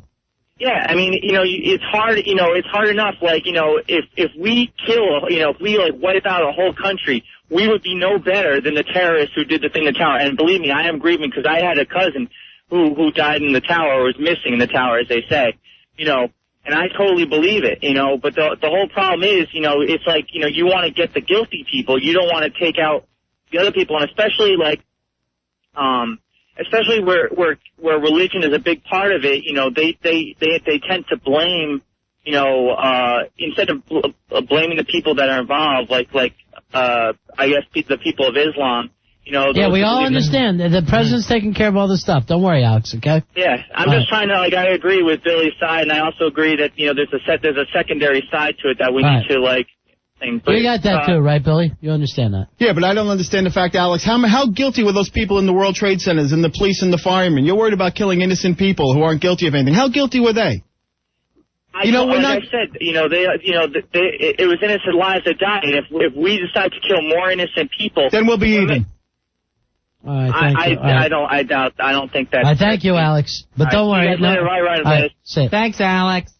And the military's looking into all this stuff. We've got the best military minds in the world, and they're gonna make the right move. And we keep hearing about things like that short stock thing, short trading that he did. Yeah. They're trying to look into that. If that story has any reality in it, they're gonna trace his paper trail like we talked about last night, and they may be going after him right now in ways we don't even know about. Yeah. They may be figuring out the whole scheme of the network. And then where to hit from there. All right. Anything else, Billy? Yeah. Or, we know that you're anxious to start bombing. Anything else? Oh, yeah. It's, everyone's so excited about regular TV coming back, and, certain good guys did a really good job, but then certain people just use their talk show to say stuff that inflames America. This friggin' Bill Maher. Did you guys hear what the hell he said? No, I didn't. What went on with him in Politically Incorrect? He makes this big statement about removing a chair because Elizabeth Olsen was in one of the planes, which is fine. Billy, which is fine. I got no problem with that. All right, hold on, Billy, but you got to let me talk too. Sure, it's Ron and Fez show. Sorry. All right, now, she was on her way out to do that show, apparently. Really? So she was going to tape that show. Yeah, so he, had a chair for her. That's kind of nice. Yeah, you know what? That's fine. But you know what? He uses it as he's just doing stuff. He goes on TV the other night and calls the U.S. cowards, and the guys who flew the plane were heroes. Matter of fact, he exactly said, we have been the cowards lobbying cruise missiles 2,000 miles away. That's cowardly. Staying in the airplane when it hits the building. Say what you want, but that's not cowardly. Oh, excuse me. Now all U.S. and U.S. military are cowards? You know what? Screw you, Bill Maher. You can't stand New York in the first place. You say we're not gritty and real. You take a look downtown. You're going to see more gritty and real than you ever saw in your goddamn life. I didn't say this. Did you, Fez? I didn't say it, but that statement is inexcusable. Now, you saw it, Billy, or you just... No, I read it, and I got a transcript of the show, and it infuriates me that this guy would use his show as a platform just to say something ridiculous so people will pay attention to him and his little lipstick-looking friggin' face. He's such a little... All right, easy, Billy. He is made up like Cesar Romero on Batman. If anybody saw this, 877-692-1027. So this was, I guess, Tuesday night's Politically Incorrect. Billy, are you all right? He's having palpitations. He's holding his chest. Don't grab your chest, Billy. I want you to calm down. I'm serious. I checked on the Drudge report, and he says he's agreeing with Billy, and he says that FedEx has pulled ads from the show, and Sears has also pulled their ads. All right, that's immediate. Advertise, sponsorship. What time does this show come on? Does he come on after Nightline? I never watched the stupid thing. It's horrible. It's a horrible show. I never watched it, so I couldn't tell you. That would probably be like at midnight or something. All right, Al, I'm asking for people to call who've seen the show. Politically Incorrect, and we think this was Tuesday's show. This was the 17th. I got it right here. This was last night's show. Last night's show, okay. All right, so it's on at midnight? I think it's on after Nightline, and I don't know if Nightline's running long. Well, it is on ABC, so whatever that programming is, yeah. And kudos to FedEx and Sears for doing this. So I guess... Kudos for not supporting this screwball friggin' communist, whatever the hell he is. So I would assume either midnight or 12:30. Nobody watch this show. I'm telling you right now, do not watch this show. This guy is horrible. He's anti-American. He's not standing by us in an hour of need. He's using this to make a name for himself and just saying whatever the hell he wants to just so he gets his name in the paper. He's unfunny. The show is horrible, and he's acting anti-American. You know what? Turn your TVs off Channel 7 when that time comes around. Screw him. Screw Bill Maher, and screw his goddamn politically incorrect show. I got to see it tonight, though, Billy, to see if he has a reason that he said this or if he's apologizing. All right, who am I going to here, Al? Get me on a show. All right, easy, big man. I don't think you're going to be in. Kelly saw the show. Hey, Kelly, you're on Ron and Fez. You're so wonderful.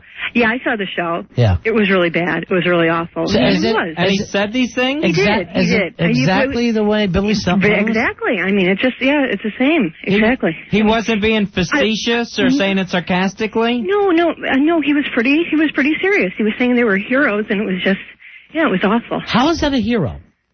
How can you call anybody who takes innocent people and smashes into a building with other innocent people a hero? I know, because it was the whole religious thing. It's like, they're doing this, for the glory of Allah and everything. That doesn't make you a hero. No, I know, It makes you insane. It was very twisted. It was. And, no soldier thinks it's an act of bravery to hurt innocent civilians. Yeah. No soldier would believe that. Yeah, all right, so this is incredible. I can't believe this happened. All right, Kelly, let me ask you, how did the audience react to this? They weren't. I was kind of like a sharp intake. I don't know. I couldn't. I didn't hear very much. Not a lot of applause. No, really weird. Yeah. All right, ABC issues a statement saying in part that politically incorrect celebrates freedom of speech and encourages the animated exchange of ideas.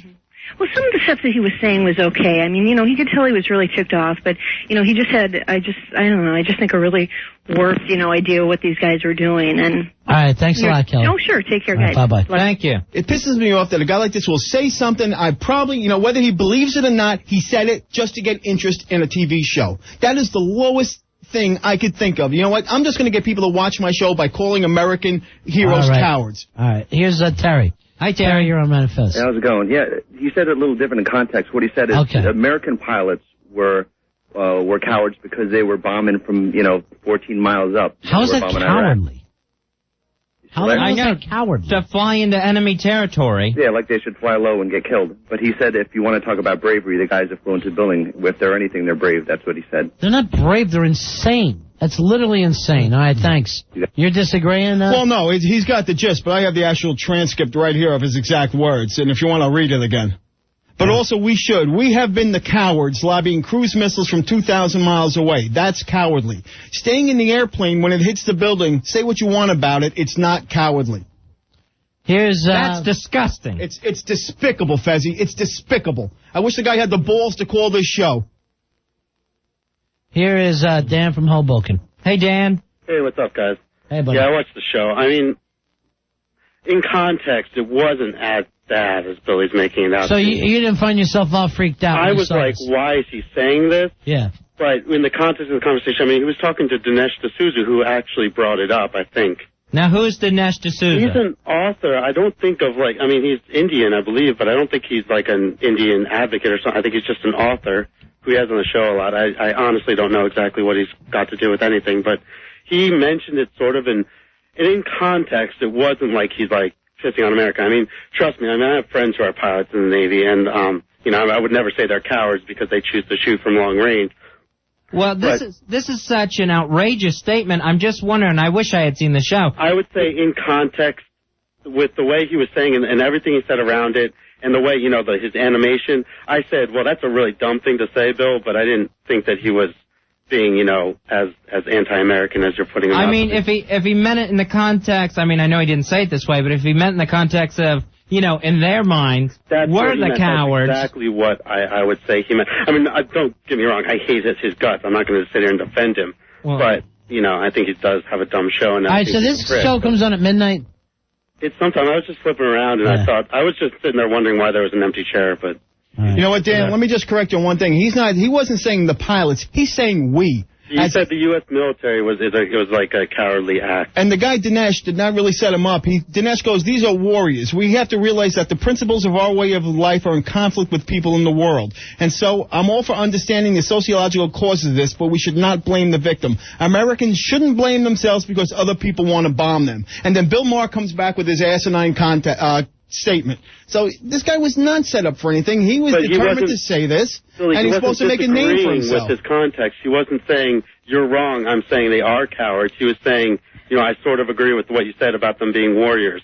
I mean, I don't know. I'm not going to sit there and defend him or defend, because I think alone that statement, if anything, it's just in bad taste. And well, it'll be interesting, to see if he goes on and apologizes or tries to explain himself tonight. Right. He lost a couple of major sponsors. Apparently. I think at the very least he'll try to explain in context what he says. But knowing him, I mean, he's such a prick that he'll probably, Oh, he is one prissy. Yeah, Dan, I don't care what kind of spin they're going to put on it or how you heard it. And I don't mean this against you personally, but you cannot say anything like that and not have it mean exactly what it says. You can't say, oh, I was being sarcastic, I was making a joke. You cannot make jokes about stuff like that at this time. It is the kind of comment that, 20 years from now is something to discuss in a history class, but it's not something at these times you should be putting out over the airways. That's definitely true. No, it's ludicrous, it's ridiculous, and it's asinine, and he's the...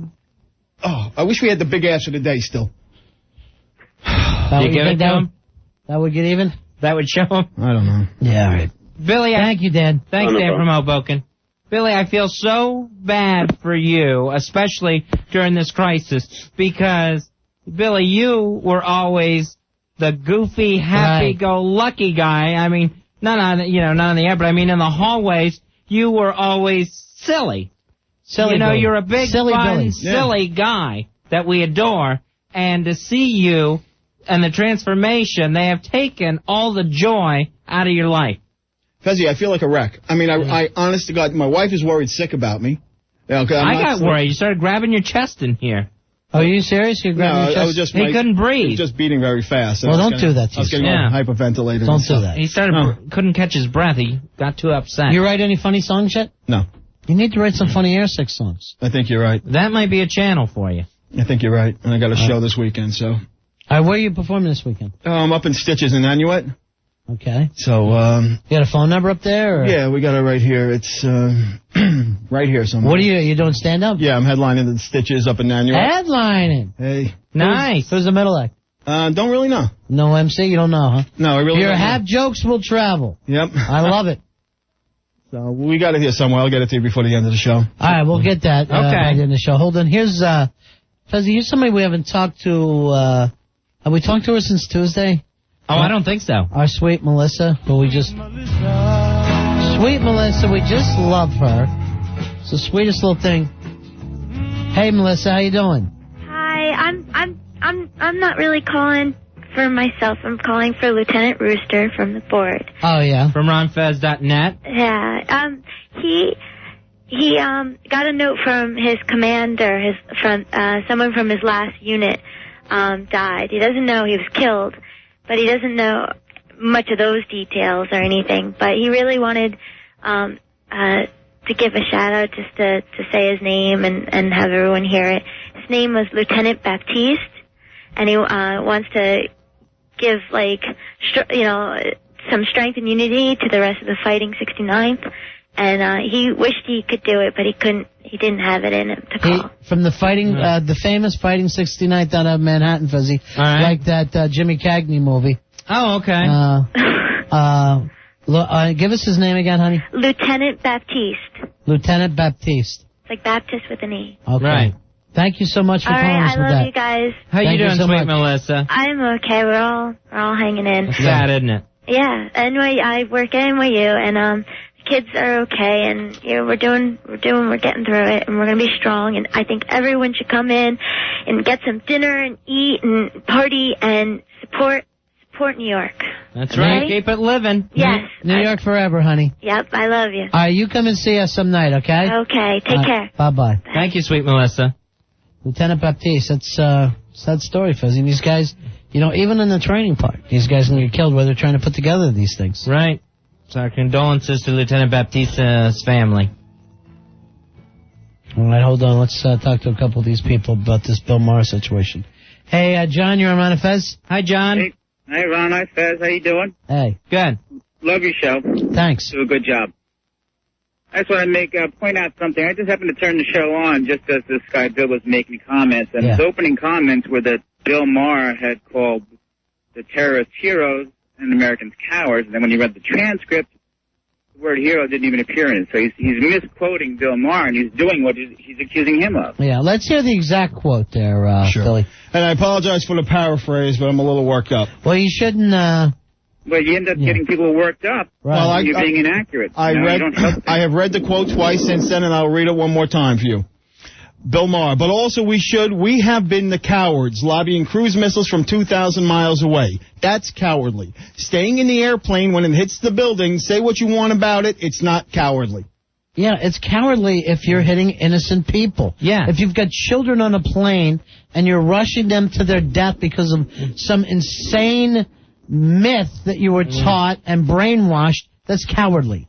Well, what I hear in that comment is running a plane into a building is not cowardly. He didn't say that those terrorists killing all those people were heroes. He said... What other building are they talking about? Kamikaze pilots, right, in a military target killing themselves. It's the same context. In other words, they're not cowards for doing that. He doesn't agree with them doing it. It's a cowardly act. It's definitely a cowardly act. The World Trade Center is definitely a cowardly act. Yes. Yes. When you but if you were to take your own life in any way for whatever you believe in, that's not. That's the whole point. No, lunatic, listen. To go on an airplane and to attack female flight attendants, to slash one's throat, to tie their arms behind their backs, to attack women, to attack children on a plane that are just trying to get from one side of this country to the other, to pick on them, that is a coward. And just because you commit suicide at the end of that does not make it any less of a cowardly... Me. Yes, we understand you completely. I agree with you 100%. How the hell could you? You're just saying... You're a nutball. I'm going to get rid of him. Oh. Thank you. All right, I'm not going to get into this. Oh, boy. Every time Billy gets around, we all get mad. Not that his patriotism's contagious. Yeah, that's what I say. By the way, I'd like to give a plug to this guy at 54th and 7th. The T-shirts are now 6 for $10. All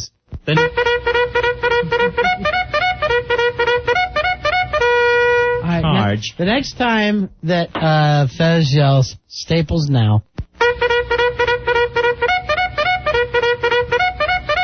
And I want you to just come running in here as fast as you can. I love it. I love it. I think you know what? Get all bugles for all of us. You know what? We all deserve it. We should be like, no, I'm serious. We should have our own little call to arms in here or something. Yeah, but this will be it all the time. Hey, Fez? Yeah? I was just talking to Al.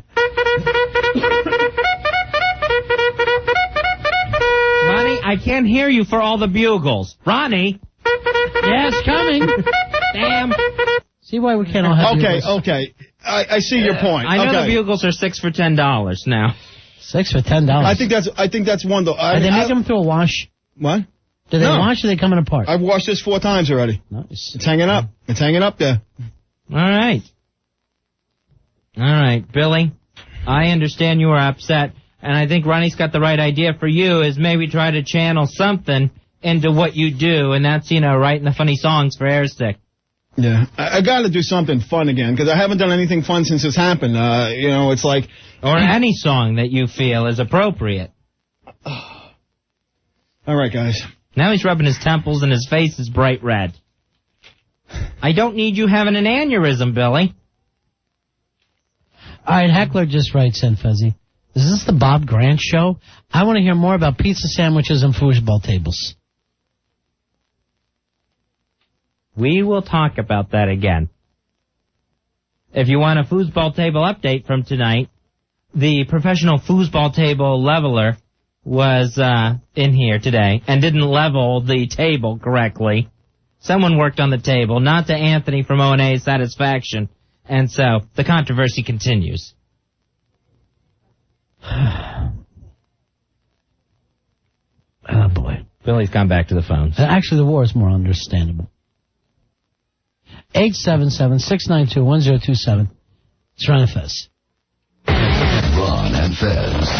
1027 WNEW. Ron and Fez here. All right, get ready for fall. If you want to lose weight, there's one product that works in 45 minutes. It's guaranteed, and it's called Stacker 2, the world's strongest fat burner. Just because summer's over, looking good doesn't have to be, Fezzy. That's right. You can use the natural appetite suppressants in Stacker 2 to help stop your cravings. Plus, it's going to give you extra energy to get through your workout or your work day. I'm going to give 2 of these Stacker 2s the ability to keep him alert. Ronnie, I think he's more alert than he could ever be. So he can walk that perimeter quickly and be ready to work out, Fezzy. The man does not need any more energy. Stacker 2 will curb your appetite and crush your cravings. Instead of 2 helpings of something, you'll want just 1. If you got a computer, check him out online at stacker2.com. That's stacker, the number 2.com. Or give him a call at 1-800-LIGHTLINE. That's 1-800-LITELINE. Stacker 2 is everywhere. Pick it up at GNC, Rite Aid, Eckerd Genevieve's, Vitamin Shop, ShopRite, and Stop and Shop. Get on the Stacker. Stacker 2, the world's strongest fat burner. Ron and Fez. Frequency. 1027 WNEW. The Billy Staples theme song. Billy Staples, he's going to be headlining at Stitches Comedy Club. That's located at Route 59 at the Comfort Inn Hotel in Nanuet, New York. Telephone number there for reservations, 845-624-0851. It's this Saturday only? Yeah, big Saturday show. All right, doors open at 8:30, showtime 9:30. And then, as always with Billy Staples, they open at 8:30, and then you can't get out until the show's over. No. They won't let you leave early. Hey, by the way, folks, we want to remind everybody, please, if you want to help out, and people are always calling in, how can I get in part of this? How can I help out New York City? Come into the city, shop, go to restaurants, go to clubs, buy things. This is no joke. These people need your help right now. This city is the greatest city in the world. Keep coming into it. Keep doing all the things you did before. It's an amazing opportunity for everyone. Like Ronnie said, you're looking to see what you can do. Well, now it couldn't be easier. Come in, have a nice meal, have some drinks, take in a movie, a show afterwards, and you've actually done something to help New York stay alive. What is it, Al? The person that called yesterday pretending to be under the rubble. Oh, please, I hate that kid. I want to smack him in the back of the head. That was like a 16-year-old kid who called in, he said? Actually, tried to make a joke saying, I'm calling from under the rubble, and then started giggling at us. Well, the police looked into it. He was arrested. Oh, my gosh. And he was older than 16, and he's a school teacher in Newark. You mean that little a-hole was an adult? Yes. Oh, my God. I want to send a thank you out to Detective Humphreys at the Midtown Precinct. Detective Humphreys, way to go, my man. You see, you're allowed to call here and crank call on me and Fez and call us whatever names you want. But be very, very careful. And the mayor said this, Fezzy. Yeah, everyone got fair effing warning. Yeah, you got fair warning. People were doing this. They were starting websites. And you had people that were also doing these fake bomb scares. They're not going to put up with it. That's what the mayor said. He said, we're not going to take the crank calls. The bomb threats, the people that are calling for donations when it's just a scam. He said we're not going to. All right. The mayor backing it up with the Midtown Precinct. And Detective Humphreys. Way to go. Went and arrested this little slime bag. Who's a school teacher. Right. And an adult and who should know better. I mean, a 16-year-old kid should know better. But to find out he's an adult. With us. Oh, good. Good. I hope you're finding true love behind bars. You little bastard. That might be our first crank caller ever busted. That's excellent. I guess the song's right. We're not going to take it. I guess Snyder is correct. Look, all the phone lines are going to start falling off. I'm not calling. Wrong number. I'm sorry. This is a wrong number. Didn't mean anything by it. Al Dukes, come shake my hand. Wow. Way to go. That little creep who called in this show last night and acting the a-hole, saying, I'm calling from underneath the rubble. Here's how stupid he was. So I go, that's real effing funny. Why don't we send you a prize? Give me your phone number. I know, for being the first dick, to call in with something like that. He gives us his name and phone number. And then the police called, and they want his number. They want his name. And now he's arrested. We were actually just going to go over there and smack him in the back of the neck. I love it. That's fighting back. I swear, we've already started fighting back. If you're not with us, you're against us. You turn into Billy. You turn into Billy. This has brought me so much joy. Ronnie Staples is angry. I am overjoyed. I hate that guy. Billy? No. Oh, that crank caller. Crank caller. Yeah. It was awful. It was the worst thing I ever said. Especially when we are always still looking for people. Right. Even though the odds are against it now, Fez, you can't give up for the people that are, that have hope. Everyone's still busting their ass down there, calling it a search and rescue. All right. No more Bill Maher stuff. Please. Call Detective Humphreys on Bill Maher. Not your own personal detective. Andrew, you're on Ron Fez. Yeah, how you doing? Hey, Andrew. Okay, I just got a question. Even if they turn them over, is it over? Does that finish it? The crank caller? No, the crank caller. Not the crank caller. What are you talking about? Even if they turn them over. Bin Laden? Yeah. No. Does that finish it? No. No. Because there's still a terrorist network out there that he's a part of. Uh-huh. So he had to turn over his people, I guess, right? All right, yeah, thanks, yeah. Okay, right. There's all kinds of these things. Right. And like we keep hearing, operating in over 50 countries, 50 to 60. Yeah. Here's, Brett. Brett, you're on Ron and Fez. Hey, Brett. Brett, you're on Ron and Fez. Hey, guys. How's it going this evening? What do you say, buddy? I had a historical kind of a question that I wasn't really clear on. We're always ready. Well, I wanted to know, and looking back at Billy Hawk's question about when are we going to get off our duffers? Uh-huh. I wanted to, I wasn't quite sure. What was the turnaround time from when Pearl Harbor happened to when the U.S. actually, got into it? When did we actually start retaliating militarily? Apparently we sent some guys straight out of Hawaii, right back in Japan. Right immediately? Yeah. No hesitation? Yeah. No big, call down from above? Right. It just happened? Yeah. All right. Yes, that answers my question. Okay. Thank you very much. Bye-bye. No, I didn't see the movie. Now I want to. Do you? Yeah, now I want to. It's also a love story, I guess, going on in that, too. 877-692-1027. Here is Albert. Albert, you're on Ron and Fez. How you doing, buddy? Good, how are you? What can we do for you? Well, I had sent an email to your show, and I got a reply from your producer saying that they were going to call me. All right, this is Al Dukes. Al, did you have his email, what was the email about, Albert?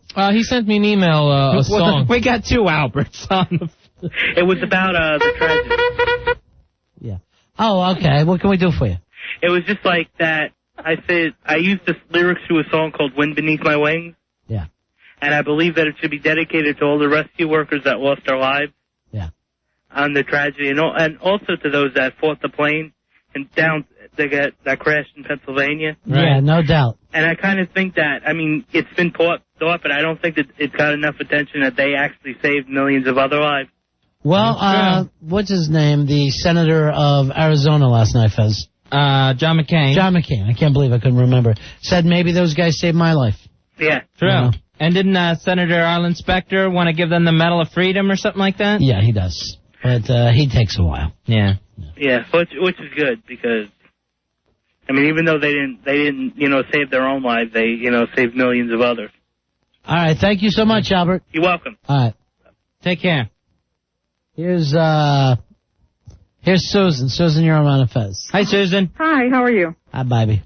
Good. Yeah. I wanted to talk about how my husband wanted me to say as well. The first footage from them showing the Palestine people dancing. Uh-huh. And they said there was old footage from 91. And I heard it from the internet, and this Turkish television that we have, the satellite. All right, hold on. I wonder if Billy knows that one. Billy, come on in, because that's the one that freaked him out. I didn't see this. Did you, Fez? It's the one with the little kids dancing in the street? Yeah, and then the old woman in the scarf with the scarf on her head and everything. Right. Hang on, we're going to check with Billy. Well, Staples, now! Here he comes. He's running in. There he is. You know what? I don't care if it was 91 or it was yesterday. You know what? The one I saw was Pakistan. Okay, it wasn't Palestinians. It was Pakistan's right on the border celebrating Bin Laden and the Taliban. No, after like the first day of the bombings, they were showing Palestinian people dancing. Let's just stick with this piece of footage. No, but I think so, because the kid had a Dancing with Wolves shirt on. Really? And that was definitely 1991. And you know what? And I want to know who would want to put something like that on to make everyone so angry. Yeah, that's true. But you know what? They were still dancing in 91 against the U.S. They hated us then. They hate us now. They're burning flags in 91. They wanted us dead. They bombed the World Trade Center in 93. Okay, the first time. So I don't care whether if they danced in 91, you know what? Screw them. They're still feeling the same way. And those kids who were in 91 are the adults right now who may have been responsible for this. We don't know what they were dancing about, if that's just selective footage. They, from what I understand, Fuzzy. Yes. They were TRL. Really? Yeah. I don't think that's bad. All right, thank you. We'll look into that. All right. All right, bye-bye. Maybe they just heard that Dances with Wolves won the Oscar. Yeah. That was a good movie. Hmm. If he comes back tomorrow, I will call him Two Boots. Billy? Yeah. I want to call him Two Boots. Wait a minute, it was Two Socks. Two Boots is... I am so food obsessed. That's the pizza joint. That's funny, though, Ronnie. I am so effing food obsessed. If I eat here again tomorrow, I will call it Two Boots. And I go, I'm not going to, eat anything more. I'm just going to take it easy. And they bring in a giant cheeseburger. From the Hard Rock. Which I turn my back on Fez in the show and I stuff it down my face. And I'm thinking, you're coming all the way over here. How about a milkshake? Just across the street. It's not like anything's going to go bad. Jana. Is that it? Is it Jana? Yeah. Jana. Okay. Jana. Okay. Hi, how you doing? I'm okay, honey. It's the first time I'm ever calling, so Thanks. this is weird for me. That's all but right. what I wanted to say was that this guy Bill, first of all, it sounds like he's like a walking heart attack at this point. He's bright red and he's panting. Really uptight. But what I also wanted to explain to him is that this war is going to be like no other war we've ever had, in the sense that it's going to be so much more covert. There are going to be things that are going on that we are not going to be privy to. Right. That's what George W. said. And that is what's going to happen. But is that going to be too frustrating it to be like a Pearl Harbor where, okay, we bomb them tomorrow. You know what? That's not going to happen. It's not going to be like that. We're going to be getting down and dirty. To answer your question, Ronnie, I think it is going to be frustrating for someone like Billy. Yeah. Let's say something covert's going on right now. President Bush said there's going to be battles we'll see and battles we won't see. Exactly. And if there's battles we don't see going on right now, Billy's more frustrated than anyone because he just doesn't hear any action. Right. I wonder if there's any way that they can update us. I don't know. Well, one thing I can tell you right now, all right, is that there's stuff going on as far as the paper trails and stuff. I know somebody who's working with the FBI, and they are already tracking the money. You know what I mean? They're tracking a lot. They already know where money's gone. There's a lot going on already. You think they're not doing anything, but trust me, they are. This is a crazy situation, and I can understand how he's, really upset and everything, because I am like that, too. I mean, I lost a cousin in Building 2, and his whole situation is messed up. Yeah, it is. But, he's just going to have to be patient. I know it's really hard. Yeah. But there are going to be so many things that are going to happen that we are just not going to know about. And we have to trust that they're going to be handling it, and we have to know that we can get as down and dirty as they can. I know. So that's really, I don't know if that's going to calm him down. No. He's going to have to get used to the fact that we're just not going to hear everything. All right. So, Thank you. Just trust them. Thank you for your call, Jan. I'm very sorry about your loss. By the way, Fezzy, CNN, according to the heckler, says the accusations that it faked footage is not true. All right. That was real footage, and it's one of these internet things that's running around. Okay. An email by a Brazilian student started this whole thing. And by the way, just the same way when you start these damn rumors and stuff, they can run you down nowadays. Right, yeah. Our show's living proof. Man was arrested today for crank calling about saying he's underneath the rubble. I'm glad to see it. Here's Mike. Mike, you're on Ron and Fez. Hey, guys. Hey, how Mike. You doing? Yeah. All right. Called in about, I work for a company that's having some backlash about something that happened. What happened? I told you guy earlier I didn't really want to talk too much about it, but... well, just give us a general idea. Something about flags. Oh, not allowing flags into the workplace? Yeah, and just to give my opinion on it. Yeah, there was one of these places in Florida. Right. And public opinion hit them so bad that they had to turn around and say, come on, everybody, bring flags. Then they started handing out flags for everyone's cubicle. Talking about face. All right, what do you think, Mike? I had a guy come up to me saying he wants to shut us down, and for me to lose my job among all the people in the airlines losing their jobs, it's kind of frightening. And I'm a guy who's going to donate some money to the cause. Right. So, your boss is saying he'll shut it down? Yeah, well, you know what? It's just the people that are coming up to me and saying this, and the phone calls are unbelievable threats, you know, and it's intense, you know, that people are turning on us, you know. Because you work there. We are Americans, and you know, I mean, we're all devastated by it. So it's like on top of this happening today. Who are the owners over there? Is it a big company? Yeah, it's a pretty big company. Is it? If I guess, would you just not say anything? Yeah, I'm guessing I would. Is it Channel 12?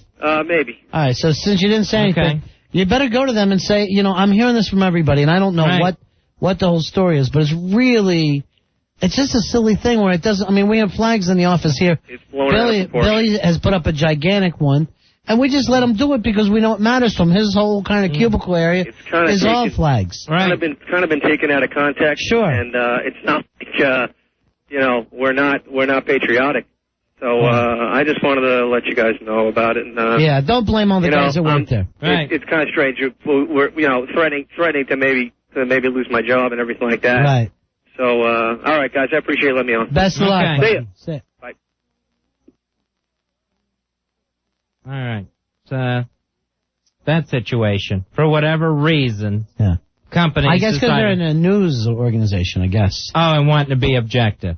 Well, in this situation... Excuse me, did Dan Rather just cry on TV? Is he probably the most famous newsman we have? In this situation, you honestly don't have to be objective to say... We need to be fair to the terrorists. Right. Is ridiculous. 877-692-1027. It's, we're just about the end of this thing, huh, Fezzy? Yeah, in about another 5 minutes we're done. Wow, I had no idea. Yep. Oh, I thought we were just getting, started. Well, we just got Billy calmed down. Yeah. I think, for another 2 minutes. He's a character, huh? He is. I want to see him be able to get back to be that old character that he was. Yeah. Hey, Dominic. Dominic, you're on Fez. Hey, Dominic. How you doing? Yeah, I just want to call about about all these liberals that keep calling to the station. I mean, last week, this whole country's way of life was changed. Thousands of people got killed. Now, a week later, it's like everyone's tone of voice has changed. It's like, this eye for an eye. You got guys that have families here, that had kids, that board planes and crash into buildings. So you really think these people care about themselves? They don't care about themselves, so why should we care about them when we go there and bomb them? You know what I'm saying? It's like they just killed thousands and thousands of innocent people.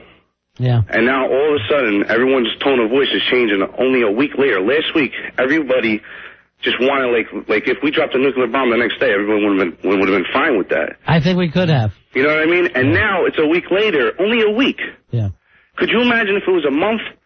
These people would be saying, oh, just hand over bin Laden and it's over. Yeah. There's terrorists right here where we stand. You know what I mean? But here's the thing, Dominic. We've got people now, the CIA, the FBI, the NSA, they're all working together where the Congress has gotten behind the president. Whatever you guys need in terms of money, go out and fight this war. If it's a terrorist war, go out and fight it. So just believe in that, okay, bud? All right. Yeah. And that's why every show on this station says don't forget. Yeah. Exactly. Don't forget, because like I said, last week, if a nuclear bomb was dropped the next day, everyone would have been fine. But you got this guy calling, oh, it's an eye for an eye, and they're nuts. Dominic, you got to remember this. Some people are afraid, and some people are thinking, hey, if we do something back, they're going to respond to us. The truth is, if we did nothing, they would still do more stuff to us. That's exactly. We did nothing the first time. And just like you said, you know, and their kids, they're going to be mad at us. How about all the families that are ruined now? How about our kids? Yeah. That are going to grow up without fathers How and about mothers. our children? Yeah, our children. How many of them families did you hear, like, that the children were only, like, not one wasn't even born, you know, there's so many that were, like, 2 years old. Some people were getting ready to get married. Those were all young people, young kids that were working in that trade center. And here's the other thing. If you're a little kid in this country, and I don't care if your dad is a millionaire, you're going to bed scared. And that's something we never wanted for our children. We never wanted our kids to go to bed scared. Never. All right. Thanks a lot, my friend. You got it. Take very good care, Dominic. Thank you for the phone call. 877-692-1027. Lance, you're on Ron and Fez. What's up, guys? Turn your radio down. Turn that down? Yeah. What's going on, guys? What can we do for you? Thanks, Lance. Nothing, man. I just want to say you guys are, you know, doing a great job giving people hope. That's what it's all about here, and everybody talking, hearing the voices and whatnot. I want to thank you guys. And in light, you know, trying to make light of the situation, trying to make people laugh is like a beautiful thing and whatnot. Me and my friend wrote a song, and I was wondering if you guys would like to hear it. Real quick. We got like 2 minutes left. All right. Here you go. 1, 2, gun, do. We're not going nowhere. No, they're not. We're not going nowhere. We cannot be stopped now. Why could we have gun for life? We're not. No, they're not going nowhere. We're not going nowhere. We cannot be stopped now. Going nowhere. Afghan for life. We're not. We're not. This is number one in Afghan. Nowhere. It's number one. We're not going nowhere. Because we're Afghan for life now. Allah. Allah. What's up, guys? You silly, silly kids. Just silly kids. Go to bed. You know, you got to laugh at what you're most afraid of, my friend. All right. Take care, my friend. Take care. Bye-bye. Yeah, Fezzy, Pamela writes back, the bombing of Japan was not immediate. Hiroshima and Nagasaki did not happen until 1945. Please don't fuel the fire of hatred and frustration in this country with false historical information. Oh, so the war didn't end the day after it started? No. Okay, all right. Thank you for that information, Miss Brainiac. Pamela, you're an idiot. We did not say that bomb. You maroon. Dumb bitch. We said we went back and attacked back right away. Hey, Fezzy, we got to get going. Yes, we do. We got time for one more call. All right. Hi, you're on Ron. Hello. Hello. Iris, what do you want now? You got 30 seconds. He's a grand old fag and his friends are fag hag. Would you quit singing that song? A show. Iris, knock it off. One humps chicks, the other sucks. All right, Iris. I never get to finish my song. You're not going to say that part. I just wanted to say something else. You got 10 seconds. Stay strong. Iris loves you. And see ya. All right, Iris. Good night, dear. Ron and Fez, 102.7 WNEW.